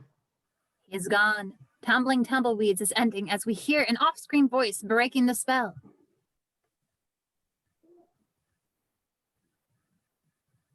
I think it's Alex. It's okay. I'm sorry, where are we? It's the What page? Page 70. 70. Page 70. Or scene 25. Page 70. Oh, Tony? Yeah, that says voice. Dude. The dude looks. Tony, the uniform limo driver, is at the door of the bar, beckoning. Interior, Maud's loft. She strides towards us, naked under a robe, which she is just cinching shut. Paints fleck her skin. Jeffrey, you haven't gone to the doctor. No, it's fine, really. Do you have any news regarding my father's money? Money, yeah. I gotta respectfully 69, tender my resignation on that matter, because looks like your mother really was kidnapped after all. She most certainly was not. Hey, man, why don't you fucking listen occasionally? You might learn something. Now, I got... And please don't call her my mother. Now, I got... She is most definitely the perpetrator and not the victim. I'm telling you, I got definitive evidence. From who? The main guy, Dieter. Dieter Hoff? Well, yeah, I guess. Her co-star in the Beaver picture? Beaver? What, you mean vagina? I mean, you know him? Dieter has been on the fringes of everything in LA for about 20 years. Look at my LPs under Autobahn. The dude fingers through the albums, filling one bookshelf. That was his group. They released one album in the mid-70s. The dude stops between two albums. Roy Orbison, Pink Floyd. Huh? Autobahn, A-U-T-O. Their music is a sort of techno pop. The dude pulls out an album with a worn sleeve. On it is the group's name, Autobahn, the album name, Nagelbet, and a picture of three young Germans, their foreheads looming below, slicked back hair, gazing upward in thin-lipped epiphany. They are wearing severe but modishly retro suits. Each has his name under his picture, Dieter, Kiefer, and Franz. Bed of nails is the only set dressing on the psych. Jeez, I miss Vinyl. Is he pretending to be the abductor? Well, yeah. Look, Jeffrey, you don't really kidnap someone that you're acquainted with. You can't get away with it if the hostage knows who you are. Well, yeah, I know that.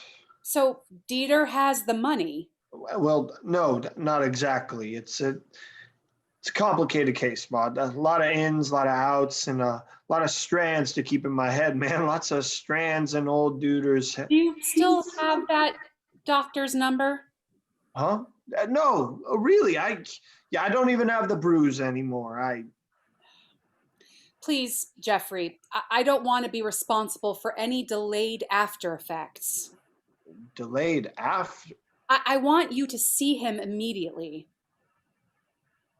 I'll see if he's available. He's a good man and thorough. Close shot, the dude.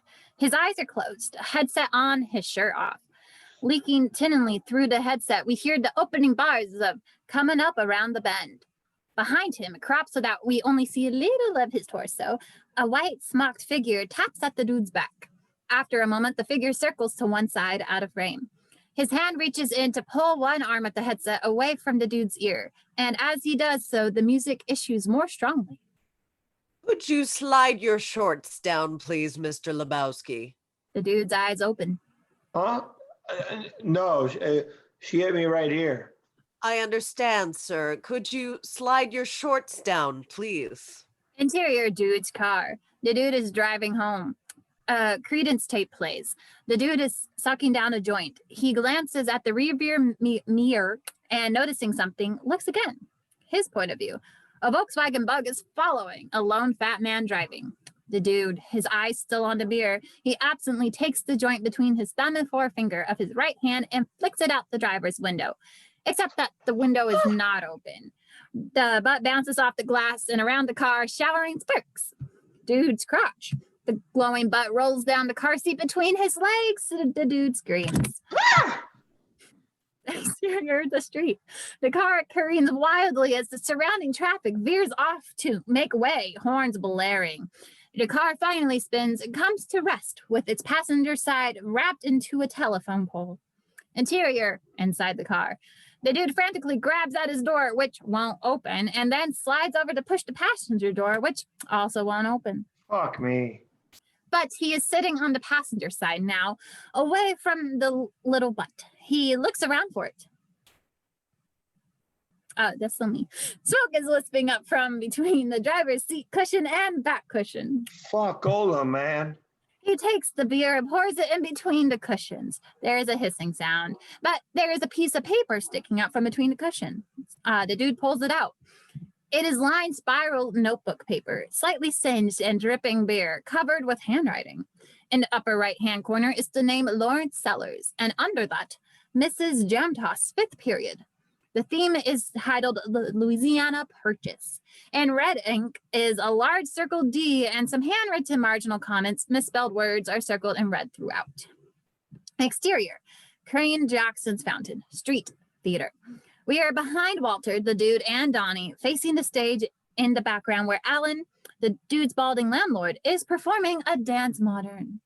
As Walter talks to the dude, he leans into him, his voice hushed as to not to disturb the rest of the very sparse audience. Mood. This is in North Hollywood, on Radford, near the In-N-Out Burger. The In-N-Out Burger is on Camrose. Near the In-N-Out Burger. Those are good burgers, Walter. Shut the fuck up, Donnie. This kid, he's in the 9th grade, dude. And his father is, are you ready for this? Arthur Digby Sellers. Who the fuck is that? Huh? Who the fuck is Arthur Digby Sellers? Who the fuck? Have you ever heard of a little show called Branded, dude? Yeah.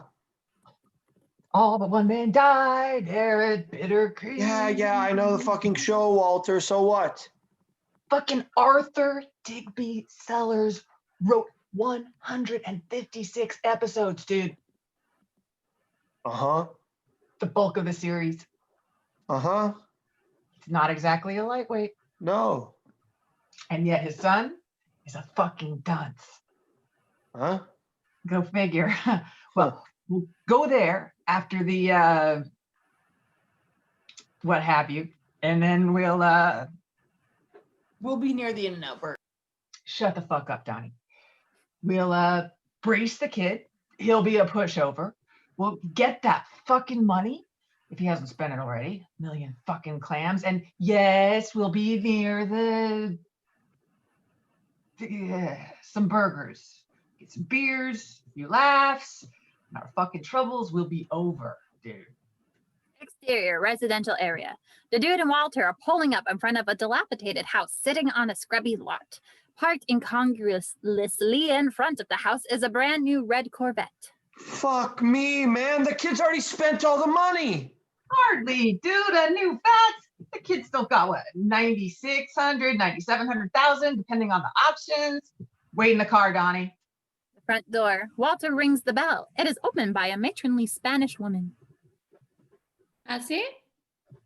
Hello, Pilar. My name's Walter Sobchak. We spoke on the phone. This is my associate, Jeffrey Lebowski. Así. May we wanted to talk to you about little Larry. May we come in? Así. They enter a dim living room and stand looking about as Pilar calls up the stairs. Larry, sweetie, that man is here. There is a rhythmic compressor sound. Walter places it and nudges the dude. At the other end of the living room, a man lies on something that looks like a hospital gurney with its midsection enclosed by a motorized stainless steel bubble. It is an iron lung, artificially breathing with distinct hisses in and out. That's him, dude. And a good day to you, sir. Sit down, please. Thank you, man. He and the dude sit on a sagging green sofa in a lowered voice to Pilar. Is he still writing? No, he has health problems. I just wanted to say, sir, that we are both enormous fans on a personal level. Branded, especially the early episodes, have been a source of inspiration. There are footsteps on the stairs. Larry, a 15-year-old, looks at the two men. Sit down, sweetie. These are the policemen. Oh, no, ma'am, I didn't mean to give the impression that we're police exactly. We're hoping that it won't be necessary to call the police. But that's up to little Larry here. Isn't it, Larry? Walter pops the latches on his attaché case and takes out the homework, which is now in a Ziploc bag. He holds it out at arm's length, displaying it to Larry. Is this your homework, Larry? Larry doesn't respond. Is this your homework, Larry? Look, man, did you... Dude, please. Is this your homework, Larry? Just ask him ask him about the car, man. Is this yours, Larry? Is this your homework, Larry? Is the car out front yours? Is this your homework, Larry? We know it's his fucking homework, Walter. Where's the fucking money, you little brat? Look, Larry, have you ever heard of Vietnam? Oh, for Christ's sake, Walter. You're going to enter a world of pain, son. We know that this is your homework. We know that you stole a car. And the fucking money. And the fucking money. And we know that this is your homework, Larry. No answer. You're killing your father, Larry. This is pointless. As he shoves the homework back into the attaché case. All right, plan B. You might want to watch out the window there, Larry. He is heading for the door. The dude, puzzled, rises to follow him. This is what happens when you fuck a stranger in the ass, Larry. Exterior outside. Walter is striding down the lawn with his attaché case like an arranged encyclopedia salesman, without looking back at the dude who follows. Fucking language problem, dude. He pops the dude's trunk, flings in the briefcase, and takes out a tire iron. Maybe he'll understand this. He is walking over to the Corvette. You see what happens, Larry? Crash! He swings the crowbar into the windshield, which shatters. You see what happens? Crash! He takes out the driver's window. This is what happens when you fuck a stranger in the ass. Lights are going on in the houses down the street. Distant dogs bark. This is what happens, Larry. Crash! This is what happens Fuck a stranger in the ass! Crash! A man in sleeveless t-shirt and boxer shorts has run over behind Walter and grabbed him from behind on the backswing of the crowbar. What the fuck's you doing, man? He wrestles the crowbar away from the startled Walter. I just bought this fucking car last week! Walter cringes before the enraged Mexican. Ah! The man looks about wildly. I kills you, man! I kills your fucking car! He runs over to the dude's car. No, that's not his. Crash! Crash! I fucking kills your fucking car! Crash! I kills your fucking car! Inside the car, glass rains in on a terrified, cringing Donnie. I kills your fucking car! On a deafening crash, we cut to the dude's car. We are looking into the car through the broken windshield as it rattles down the freeway. Winds whistle through the caved-in windows. The dude drives, his jaw clenched, staring grimly out at the road. Walter beside him and Donnie in the backseat munch on In-N-Out burgers. Credence music plays above the bluster of wind. Interior, dude's bungalow. As the dude talks on the phone, he is hammering a 2x4 into the floor just inside and parallel to the front door. I accept your apology. No, I just want to handle it myself from now on. No, this has nothing to do with it. Yes, it made it home. I'm calling from home. No, Walter, it didn't look like Larry was about to crack. He finishes hammering, rises and grabs a straight back chair that stands nearby. Well, that's your perception. Well, you're right, Walter, and the unspoken message is fuck you and leave me the fuck alone. Yeah, I'll be at practice. He hangs up and has just finished sliding the chair into place with its top under the doorknob and its legs braced against the 2x4, thus wedging the door closed. When the door is opened outwards, the chair clatters to the floor. Huh. Wu and the blonde man, who earlier peed on the rug, stride in, kicking the chair away. Pin your diapers on, Lebowski. Jackie Treehorn wants to see you. And we know which Lebowski you are, Lebowski. Yeah, Jackie Treehorn wants to see the deadbeat Lebowski. You're not dealing with morons here. Blackness. Out of the blackness, something is falling towards us. It is a woman, falling in slow motion, her limbs flailing, her mouth contorted by either fear or ecstasy. She is topless. She falls past the camera, leaving blackness, and then after a beat reappears, rising into the night sky. Exterior, Malibu Beach. A crowd of mostly tan middle-aged men with blow-dried hair, wearing jogging outfits and other expensively casual attire, are blanket tossing the squealing young woman in nightmarish slow motion. Wider. It is a party lit by festive beach lights and standing kerosene heaters. 1960s mainstream jazz of the Mangini Brubeck School has been piped down to the speakers on the beach. In long shot, now the woman rises, squealing, and disappears into darkness, descends into light, and rises again. A man walks towards the camera through the pools of beach light. He is handsome, 50-ish, wearing cotton twill pants and a turnbull and Asher shirt, with a foulard knotted at the neck. Behind him, the woman rises and falls, appears and disappears. Hello, dude. Thanks for coming. I'm Jackie Treehorn. Interior, inside the beach house. The dude is looking around at the 60s modern decor. This is quite the pad you got here, man. Completely unspoiled. What's your drink, dude? White Russian, thanks. How's the smut business, Jackie? I wouldn't know, dude. I deal in publishing, entertainment, political advocacy, and... Which one was log jamming? Regrettably, it's true. Standards have fallen in adult entertainment. It's video, dude. Now that we're competing with the amateurs, we can't afford to invest that little extra in story, production value, feeling. He taps his forehead with one finger. People forget that the brain is the biggest erogenous zone. On you, maybe. Of course, you do get the good with the bad. The new technology permits us to do exciting things with interactive erotic software. Wave of the future, dude. 100% electronic.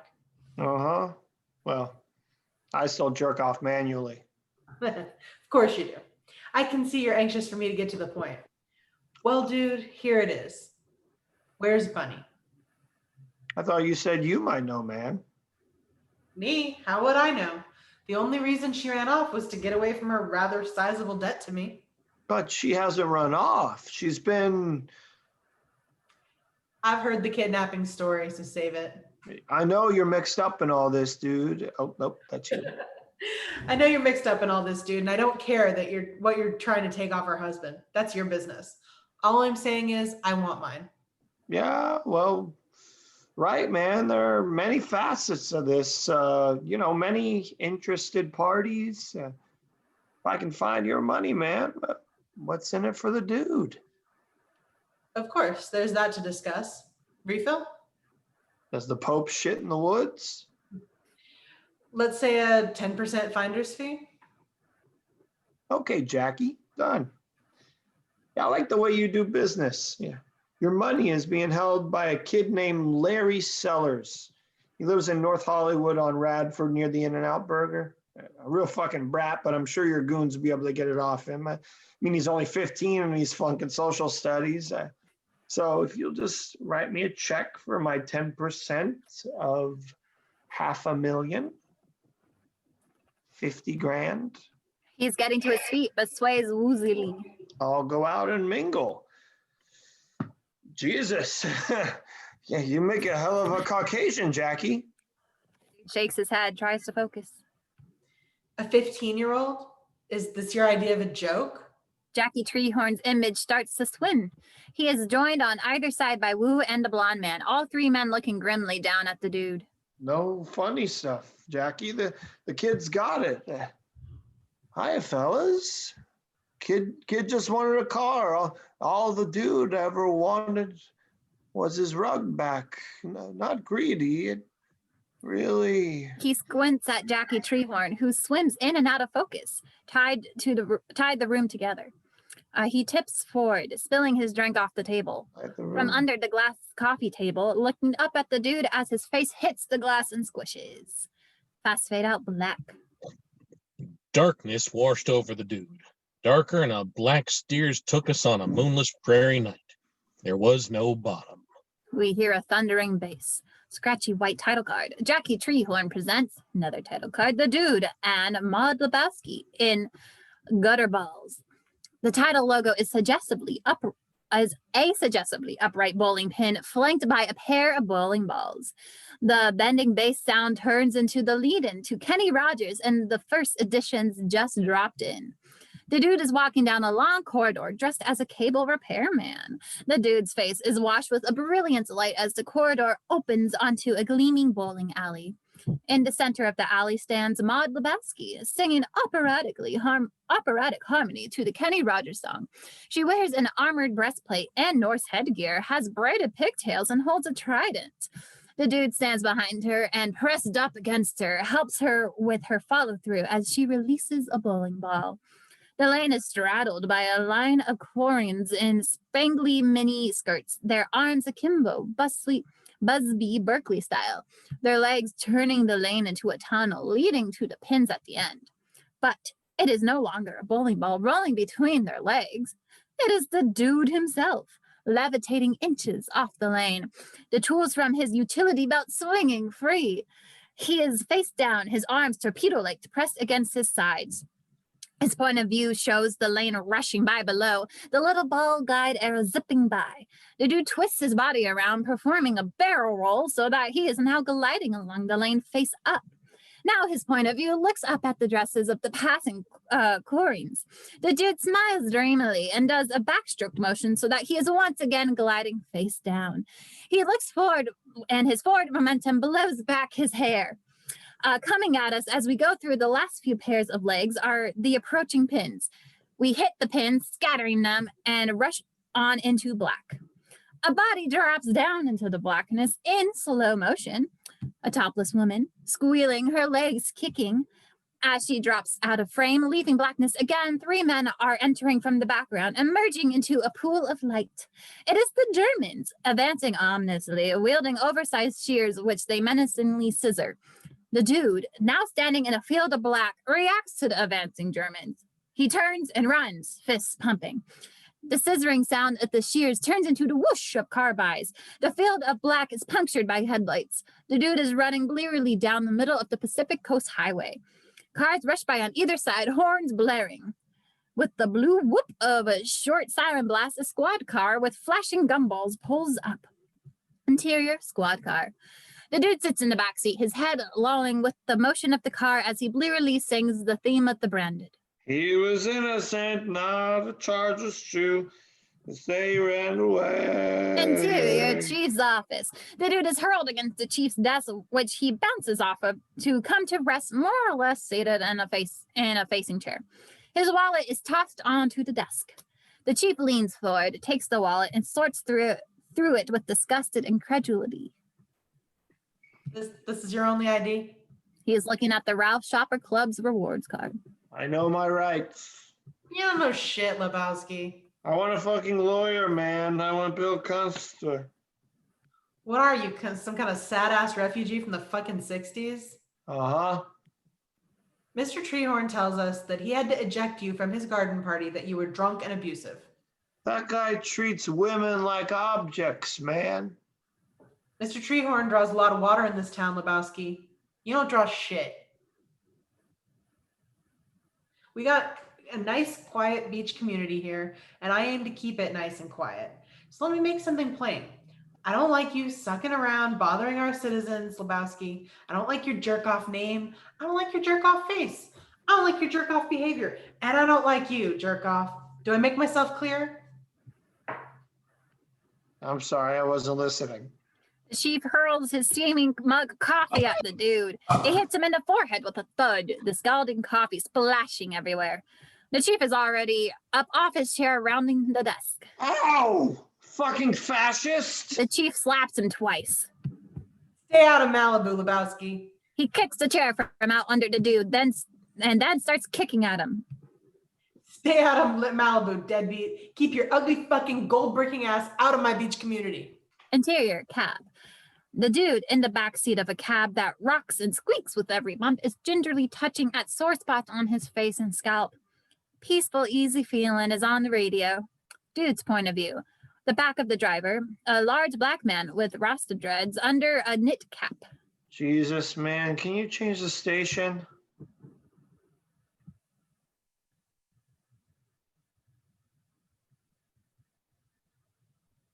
Sorry.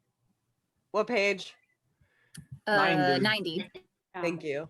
Scene 38. I think I forgot to cast this one.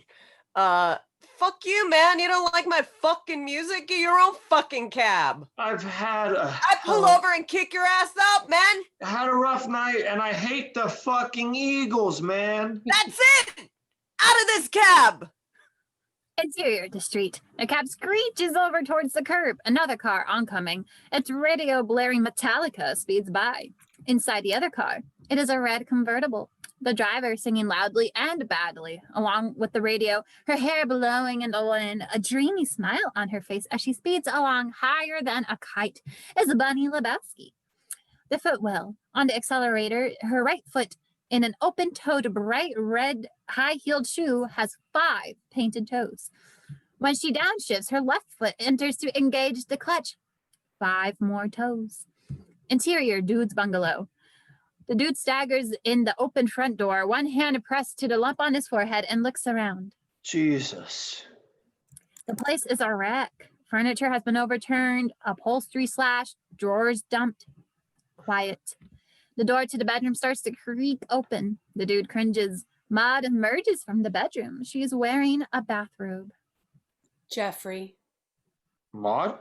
She pulls open the bathrobe as she approaches. Love me. The dude is stupefied. That's my robe. Boop! On the embrace, we cut to black. After a beat, a long sigh, and then a voice from the blackness. Tell me a little about yourself, Jeffrey. Well, not much to tell. A match is dragged across the headboard. The dude is lighting himself a joint. He shakes the match out to restore blackness, except for the glowing tip of the joint. I was one of the authors of Port Huron's statement, the original Port Huron's. Uh-huh. Not the the compromise second draft. And then you ever hear of the Seattle 7? Mm-hmm. Click. The dude turns on the bedside lamp. He and Maud lie next to each other in bed. And then let's see, music business briefly. Oh? Yeah, roadie from Metallica, Speed of Sound tour. Uh-huh. Bunch of assholes. And then, a little of this, a little of that. My career's slowed down a bit lately. What do you do for fun? Oh, the usual bowl, drive around, the occasional acid flashback. Flashback. He climbs out of bed, but Maud remains in it. She wedges a pillow into the small of her back and clasps a hand on each kneecap. She pulls her knees in towards her chest to keep her pelvis raised. What happened to your house? Jackie Treehorn trashed the place. Wanted to save the finder's fee. Finder's fee? Yeah, he thought I had your father's money, so he got me out of the way while he looked for it. It's not my father's money, it's the foundation's. Why did he think you had it, and who does? Larry Sellers, a high school kid. Real fucking brat. He picks a white Russian off the bedside table. Jeffrey, A complicated case, Maud. A lot of ins, a lot of outs. Fortunately, I've been adhering to a pretty strict drug regimen to keep my mind, limber. Really fucking close to your father's money. Real fucking close. It's just... I keep telling you, it's the foundation's money. Father doesn't have any. Huh? He's fucking loaded. No, the wealth was all mother's. Yeah, but your father, he runs stuff. He... Well, we did let father run one of the companies briefly, but he didn't do very well at it. Yeah, but he helps administer the charities now, and I give him a reasonable allowance. He has no money of his own. I know how he likes to present himself. Father's weakness is vanity, hence the slut. Huh. Jeez, well, so did he... Is that yoga? Throughout, Maud has been lying on her back with her knees pulled in. It increases the chances of conception. The dude spits some of his white Russian. Increases? Well, yes. What did you think this was all about? Fun and games? Well, no, of course not. I want a child. Yeah, okay, but see, the dude... Look, Jeffrey, I don't want a partner. In fact, I don't want the father to be someone I have to see socially, or who'll have any interest in rearing the child himself. Huh. So, that doctor... Exactly. What happened to your face? Did Jackie Treehorn do that as well? The dude is staring off into space, thinking. His answer is absent. No, the police chief of Malibu, a real reactionary... So, your father... Oh, man, I get it. What? The dude is leaving the bedroom. I'm thinking about the case, man. It had become uptight. Yeah, your father... Interior living room. The dude finishes punching a number into the phone. This is Walter Subcheck. I'm not in. Leave a message after the beep. What are you talking about? Beep. Walter, if you're there, pick up the fucking phone. Pick it up, Walter. This is an emergency. I'm not... Dude.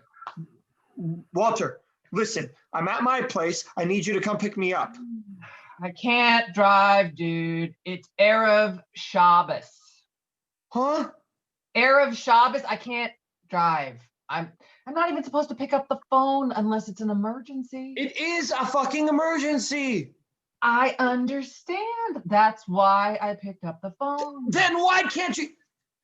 Fuck, never mind. Just call Donnie then and ask him to... Dude, I'm not supposed to make calls. Walter, you fucking asshole. We gotta go to Pasadena. Come pick me up or I'm fucking off the bowling team. Jeffrey. Dude, he emerges on his front stoop, pulling on a shirt. His attention is caught by something down the street. His point of view. A car is parked halfway down the block. We can see the shape of a fat man in the driver's seat. The dude striding purposefully down the street. His point of view. The fat man leans forward and we hear the sound of the car's ignition coughing, but the engine will not turn over. More whines and coughs, no start. The man hurriedly fumbles in front of him. He brings up a newspaper, which he holds before his face. The dude, as he gets to the car, reaches through the open driver's window and grabs the newspaper and hurls it to the ground. He is revved with nervous energy. Get out of the fucking car, man! The man nervously complies. The dude flinches at the man's movement as he gets out. The man cringes, reacting to the dude's flinch. He is wearing a cheap blue serge suit. He is bald with a short fringe and a mustache. The dude shouts to cover his fear. Who the fuck are you, man? Come on, man. Relax, man. No physical harm intended. Who the fuck are you? Why have you been following me? Come on, fuckhead. Hey, relax, man. I'm a brother Seamus. Brother Seamus? Like an Irish monk? Irish? What the fuck are you talking about? My name's Defino. I'm a private snoop like you, man. Huh? A dick, man. And let me tell you something. I dig your work. Playing one side against the other, in bed with everybody. Fabulous stuff, man. I'm not a... Yeah, fuck it. Just stay away from my fucking lady friend, man. Hey, I'm not messing with your special lady. She's not my special lady. She's my fucking lady friend. I'm just helping her conceive, man. Hey, man, I'm not... Who are you fucking working for? The Lebowski? Jackie Treehorn? The Gundersons. The Gundersons. It's a wandering daughter job. Bunny Lebowski, man. Her real name is Fawn Gunderson. Her parents want her back. See? The dude looks at the picture. It is probably a school portrait, unmistakably Bunny, but fresh face, much younger looking, with a corn-fed smile and straight Partridge Family hair and bangs. Jesus fucking Christ. Crazy, huh? Ran away a year ago. He is holding out another picture. The Gundersons The Gundersons told me to show her this when I found her. The family farm. A bleak farmhouse and a seal are the only features on a flat snow-swept landscape. Outside of Moorhead, Minnesota. They think it'll make her homesick. Boy, how are you going to keep them down on the farm once they see Carl Hungus? He hands back the picture. I think that's you, Ben. I don't think this one's me. Oh, I think that's... she's been kidnapped, Defino, or maybe not, but she's definitely not around. Fuck, man. That's terrible. Yeah, it sucks. Well, maybe you and me could pool our resources. Trade information, professional courtesy, compeers, you know? We hear a distant yapping, growling, louder with the hum of an approaching car. Yeah, I get it. Yeah, fuck off, Defino, and stay away from my from my fucking lady friend. The dude steps out to meet Walter's car as it pulls up, its passenger window open and the Pomeranian leaning out and yapping. Interior, Denny's. 4 people sit at the booth.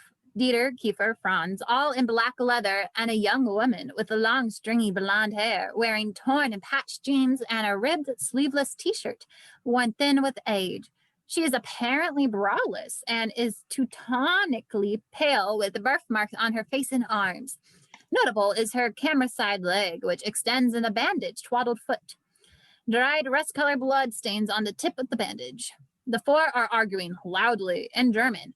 They seem very unhappy. A waitress enters with check pad and pen. You folks ready? The German shouting stops. Dieter looks sourly up. I have lingonberry pancakes. Lingonberry pancakes. 3 pigs in blanket.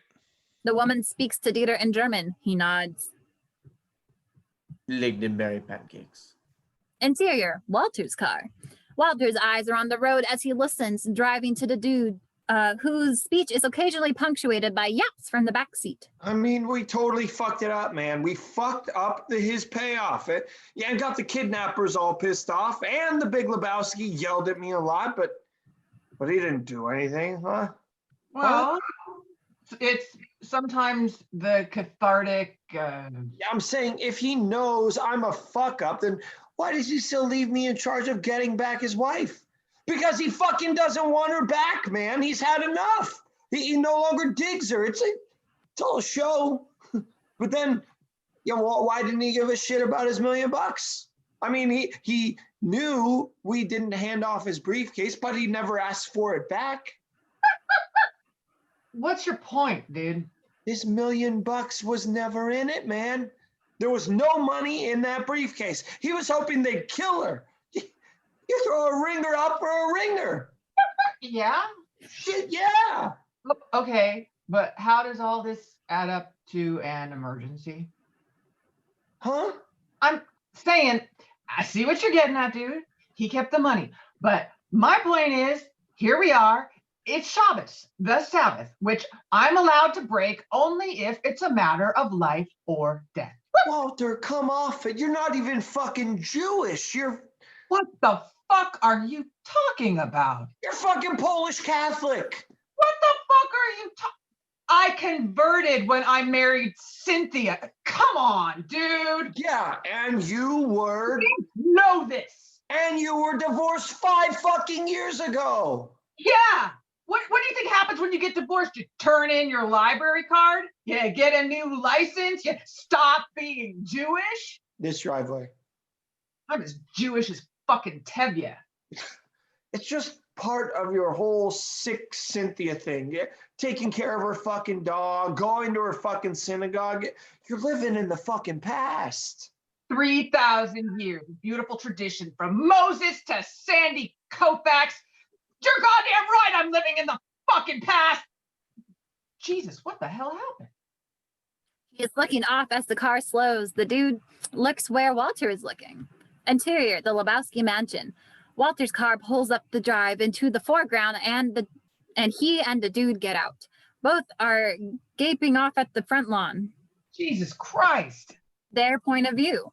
Tired treads lead across the manicured front lawn to where a little red sports car rests with its hood crumpled into the palm trunk, tracking down the great hallway. Through the French doors at its far end, we can see Bunny, naked, briefly bouncing on the diving board before splashing into the illuminated pool outside. Heavy metal music filters in from a boombox by the pool. Brant approaching, stoops and straightens, picking up the discarded clothes that run the length of the hall. He can't see you, dude. We pull the dude and Walter as they approach the doors to the great study. Walter's dog follows, swiftly waving its tail. Where'd she been? Visiting friends of hers in Palm Springs. Just picked up and left, never bothered to tell us. I guess she told Dieter. Jesus, dude. He never even kidnapped her. Who's this gentleman, dude? Who am I? I'm a fucking veteran. You shouldn't go in there, dude. He's very angry. Bang! The dude and Walter push through the double doors into interior the great room. The big Lebowski turns at the sound of the door. His wheelchair hums as he spins it around. Well, she's back. No thanks to you. Where's the money, Lebowski? $1 million from fucking needy little urban achievers. You are scum, man. The dog yips. Who the hell is he? I'll tell you who I am. I'm the guy who's gonna kick your phony gold brickin' ass. We know the briefcase was empty, man. We know you kept the $1 million yourself. Well, you have your story, I have mine. I say I entrusted the money to you and you stole it. As if we would ever dream of taking your bullshit money. You thought Bunny been kidnapped and you could use it as a pretext to make some money disappear. All you needed was a sap to pin it on, and you just met me. You thought, hey, a deadbeat, a loser, someone the square community won't give a shit about. Well, aren't you? Well, yeah. All right, get out, both of you. Look at that phony dude, pretending to be a fucking millionaire. I said out, now. I'll tell you something else.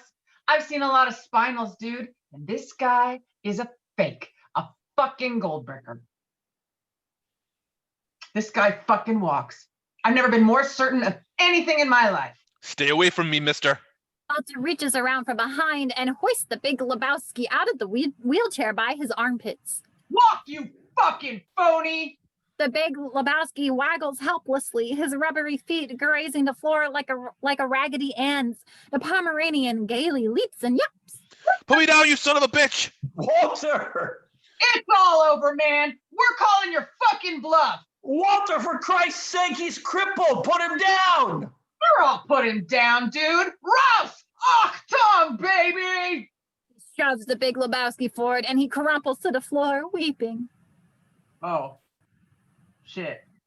You're bullies! Cowards, both of you! Walter is abashed. The big Lebowski flails about on the floor. Oh, shit. He can't walk, Walter. Yeah, I can see that, dude. You monsters! Help me put him back in the chair. Shit. I'm sorry, man. Stay away from me, you bullies! You and these women! You won't leave a man his fucking balls! Walter, you fuck! Shit, dude. I didn't know. I wouldn't have known, dude, done it if I'd known he was a fucking crybaby. We're sorry, man. We're really sorry. The dude has picked up the big Lebowski's plaid lap warmer and is frantically tucking it back in around his waist and batting the dog away. There you go. Sorry, man. Walter, puzzled, hands on hips, stands over the big Lebowski. Shit. He didn't look like a spinal. 10 pins scattered at the cut. Dude and Walter, each with a beer at the scoring table. Sure, you'll see some tank battles, but fighting in a desert is very different from fighting in the canopy jungle. Uh-huh.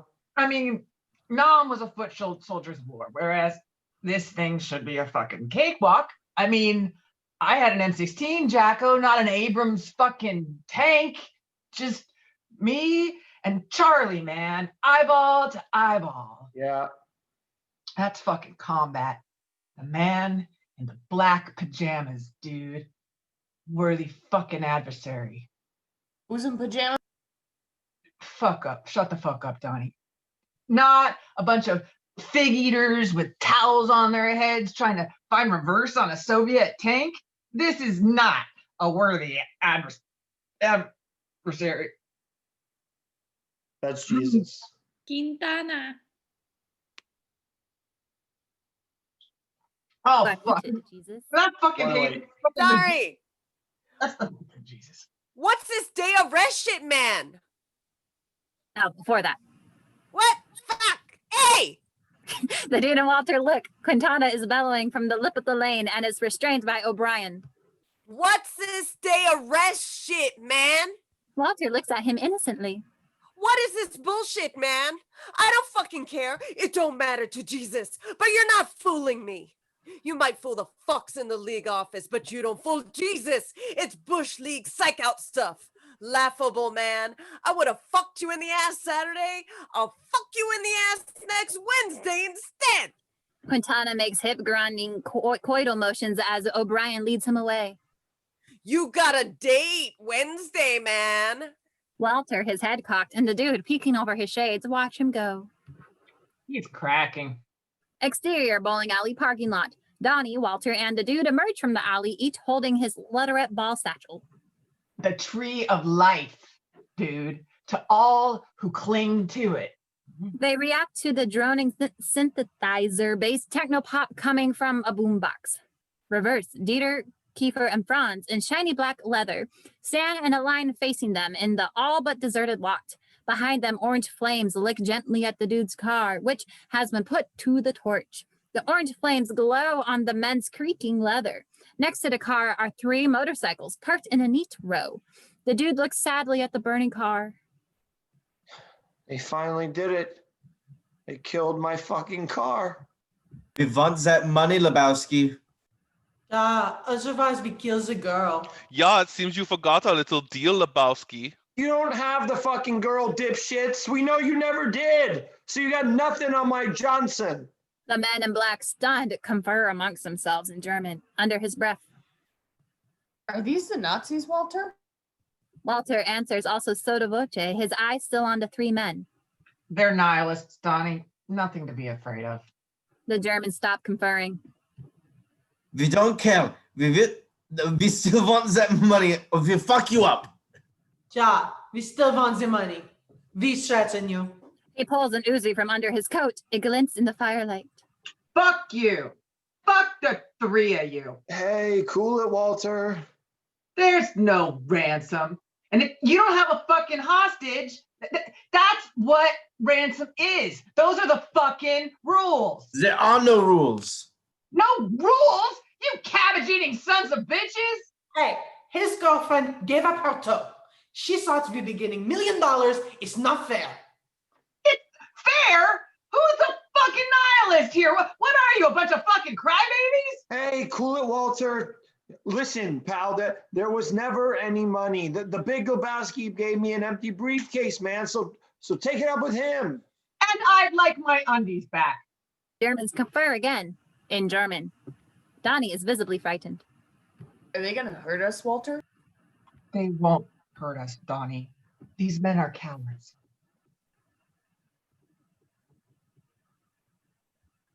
Okay.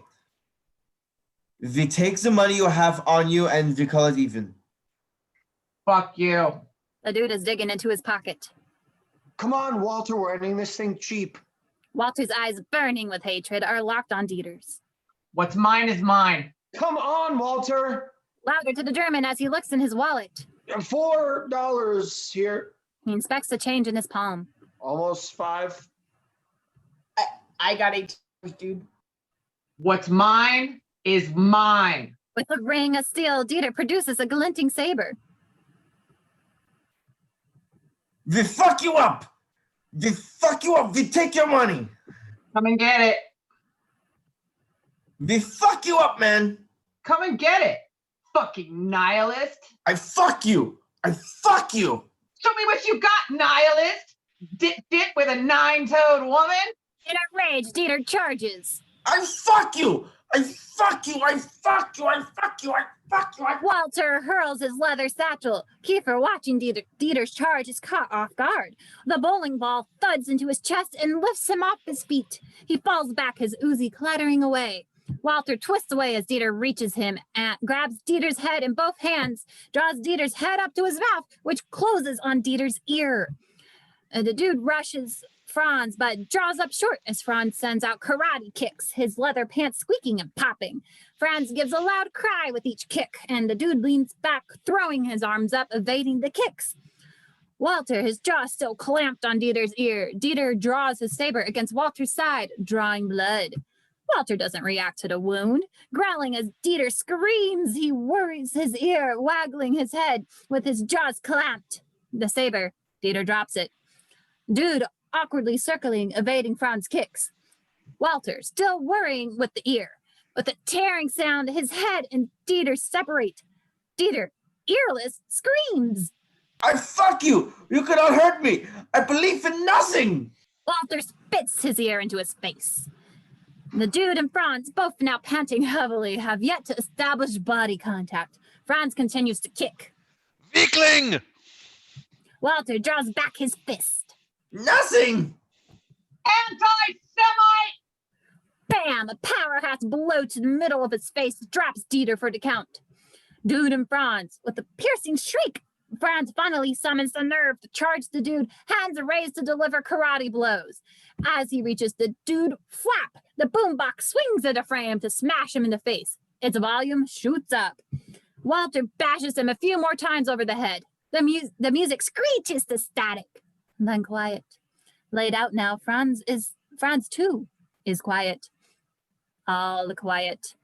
Walter, panting, looks around. We got a man down, dude. With the hand pressed to his bleeding side, he trots over to Donnie, who lies gasping on the ground. The dude, also panting, rises and trots over. My God, they shot him, Walter. No, dude. They shot Donnie. Donnie gasps for air. His eyes wide go from the dude to Walter. One hand still clutches his $18. There weren't any shots. Then what's it? It's a heart attack. What? Call the medics, dude. What? Donnie. Hurry. Dude, I'd go, but I'm pumping blood myself. I might pass out. The dude runs into the lanes. Walter lays a reassuring hand on Donnie's shoulder. Rest easy, good buddy. You're doing fine. We got help choppering in. Fade out. Hold it black. The dude and Walter, they sit side by side, forearms on knees, in a nondescript waiting area. Walter bounces the fingertips of one hand off those of the other. They sit. They wait. A tall, thin man in a conservative black suit enters. He eyes the dude's bowling attire and sunglasses and Walter's army surplus, but doesn't make an issue of it. Hello, gentlemen. Are you the bereaved? Yeah, man. Francis Donnelly. Pleased to meet you. Jeffrey Lebowski. Walter Subcheck. The dude actually is what? Excuse me? Nothing. Yes, I understand you are taking away the remains. Yeah. We have the urn. He nods through a door. Another man in a black suit enters to carefully deposit a large silver urn on the desktop. And I assume this is credit card. He is vaguely handing a large letter folder across the desk to whomever wants to take it. Yep. He takes it, opens it, puts on reading glasses that sit halfway down his nose and inspects the bill with his head, pulled back for focus and cocked for concentration. Silence. The dude smiles at Donnelly. Donnelly gives back a mortician smile. At length, Walter holds the bill towards Donnelly, pointing. What's this? That is for the urn. We don't need it. We're scattering the ashes. Yes, so we were informed. However, we must, of course, transmit the remains in a receptacle. This is $180. Yes, sir. It's our most modestly priced receptacle. Well, can we? $180. They range up to 3,000. Yeah, but Can we just rent it from you? Sir, this is not a mortuary, not a rental house. We're scattering the fucking ashes. Walter. Just because we're bereaved doesn't mean we're saps. Sir, please lower your voice. Hey, man, don't you have something else you could put it in? That is our most modestly priced receptacle. God damn it. Is there a Ralph's around here? Exterior, Point Doom, day. It is a high, windswept bluff. Walter and the dude walk towards the lip of the bluff. Parked in the background is one lonely car, Walter's. Walter is carrying a bright red coffee can with a blue plastic lid. When they reach the edge, the two men stand awkwardly for a beat. Finally, I'll say a few words. the dude clasps his hands in front of him. Walter clears his throat. Donnie was a good bowler. He was a good man. He was one of us. He was a man who loved the outdoors and bowling. And as a surfer, he explored the beaches of Southern California from Redondo to Calabasas. And he was an avid bowler and a good friend. He died. He died as so many of his generation before his time. In your wisdom, you took him, Lord, as you took so many bright flowering young men at Quezon and Lam Dock and Hill 364. These young men gave their lives. And Donnie too. Donnie, who loved bowling.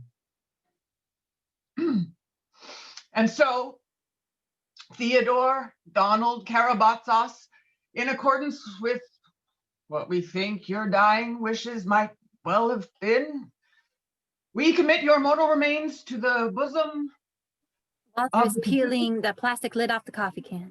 of the Pacific Ocean, which you loved so well. As he shakes out the ashes, good night, sweet prince. the wind has blown all of the ashes into the dude standing just to the side of and behind Walter. The dude stands frozen. Finished eulogizing, Walter looks back. Shit! I'm sorry, dude. He starts brushing off the dude with his hands. Goddamn wind. Heretofore motionless, the dude finally explodes, slapping Walter's hands away. God damn it, Walter, you fucking asshole! Dude, I'm sorry. You everything a fucking travesty. Dude, it was an accident. What was that shit about Vietnam? Dude, I'm sorry. What the fuck does Vietnam have to do with anything? What the fuck were you talking about? Walter, for the first time, is genuinely distressed, almost lost. Shit. Dude, I'm sorry. You're a fuck, Walter. He gives Walter a weaker shove. Walter seems dazed, then wraps his arms around the dude. Oh, fuck it, dude. Let's go bowling. Elaine's the dude and Walter bowling. We watch each of them glide across the floor, release, follow through gracefully. We have never seen them bowl before. They are quite good. Each wears a black armband on his bowling shirt. Interior bar area. The dude walks up to the bar. 2 oak sodas, Gary. Right. Good luck tomorrow. Thanks, man. Sorry to hear about Donnie. Yeah, well, sometimes you eat the bar and Tumbling Tumbleweeds has come up on the jukebox and the stranger ambles up to the bar. Howdy do, dude. Oh, hey man, how are you? Yeah, I wondered if I'd see you again. Wouldn't miss the semis. How things been going? Strikes and gutters, ups and downs. Sure, I gotcha. The bartender has put 2 gleaming beers on the counter. Thanks, Gary. Take care, man. I gotta get back. Sure, take it easy, dude. I know that you will. Yeah, man, well, the dude abides. Gazing after him, the stranger drawls, savoring the words. The dude abides. He gives his head a shake of appreciation, then looks into the camera. I don't know about you, but I take comfort in that. It's good knowing he's out there, the dude, taking her easy for all us sinners. Shoosh, I sure hope he makes the finals. Well, that about does her, wraps her all up. Things seem to have worked out pretty good for the dude and Walter, and it was a pert good story, don't you think? Made me laugh to beat the band. The parts, anyway. Of course, I didn't like seeing Donnie go, but then happened to know that there's a little Lebowski on the way. I guess that's the way the whole darned human comedy keeps perpetuating itself down through the generations, westward the wagons, across the sands of time until... Oh, look at me, I'm rambling again. Well, hopes you folks enjoyed yourselves. He brushes his hat brim with a fingertip as we begin to pull back. Catch you further on down the trail. As we pull away, the stranger swivels into the bar. As his voice fades. Say, friend, you got any more of that good sarsaparilla? Yay! Woo! Yay. That was amazing, y'all. Fun. You guys killed it. That was so good. That was so much fun. My gosh. You guys knocked it out of the park. The dude abides. Yeah. So good. Oh my Everyone God. was so fucking awesome. Way to go. Fuck up, Donnie. I love Everybody it. killed it. So good. Happy birthday, Austin. Happy Yay. birthday. Happy birthday! Happy birthday. Yay. Oh my gosh. Awesome. Did you have fun? Yeah. I hope so. Oh my gosh. Everyone freaking killed it. My goodness. Wow. You I had don't so much to Hardly do. You did a contain great my job. laughter to keep reading. My goodness. Oh my god. Especially you, Laura. The young Oh, not. holy shit. I was friggin' dying. Oh, holy shit. What perfect casting. Walter, so Yes. Thank you. Thank you for giving me that part. I did not think I was getting that part. I was so stoned. And I watched it last night with my daughter, and so she was so excited for me. Ah, he has like all of the best quotable lines. Oh, Walter is honestly, so though. fucking great. It's I'm such, it's so one of the fucking great. greatest characters ever. My Yeah. absolute favorite TV edit is this of any movie I because saw the fucking entire that. scene is this is what happens when you find a stranger in the Alps.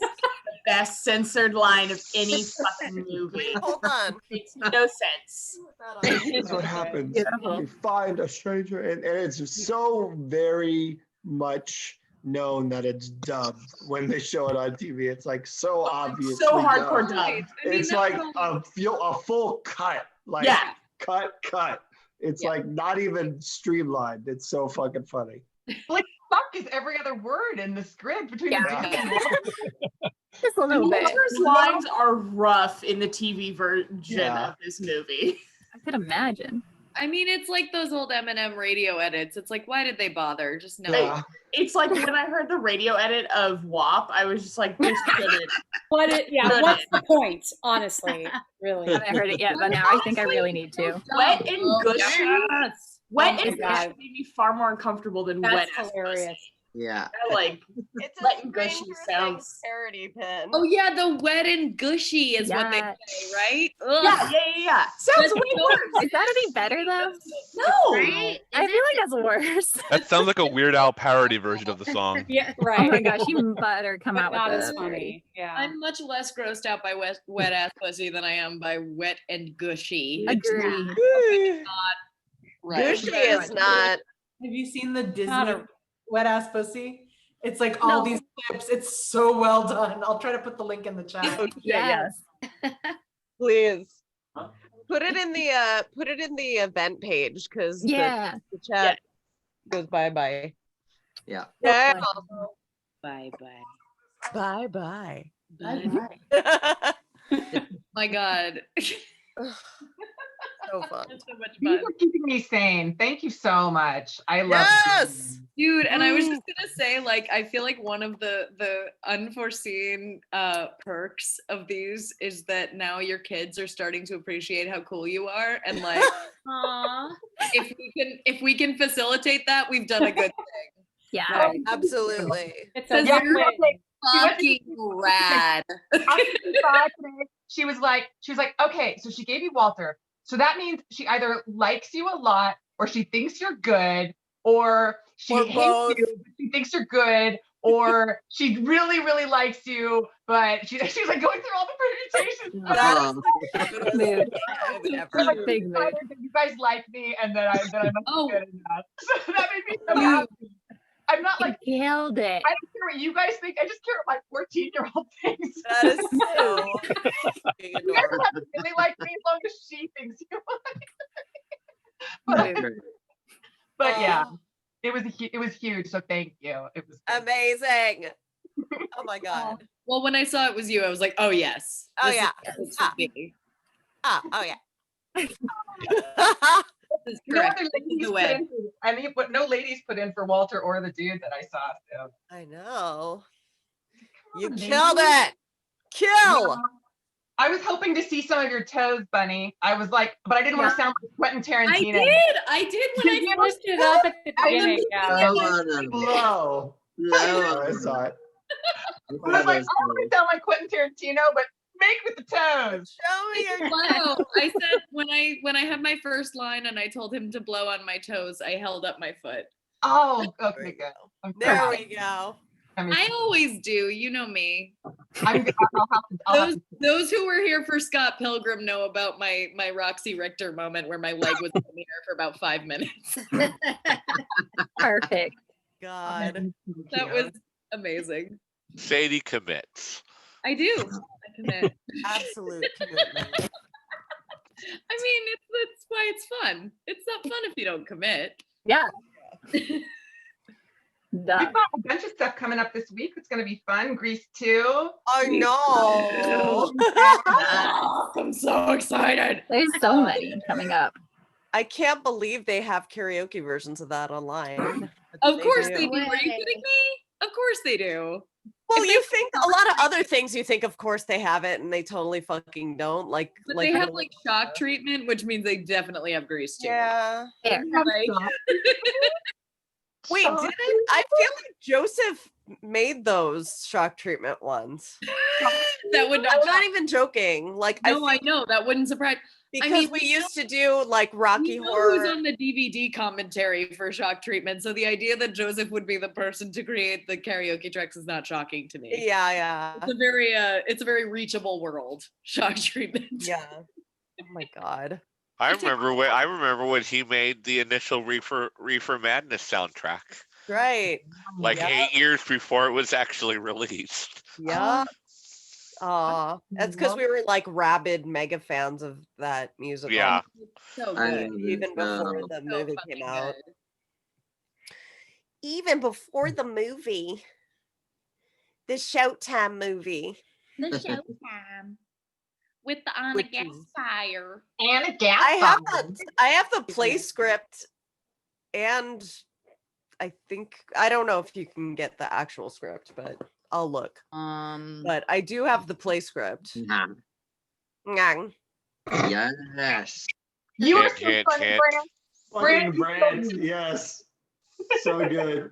Ah, The fact that you have that wig is incredible. I was gonna say the wig is like so choice. Yeah. Oh, y'all, Joel. Yeah. When I put it on the second time, it's like even higher on the forehead.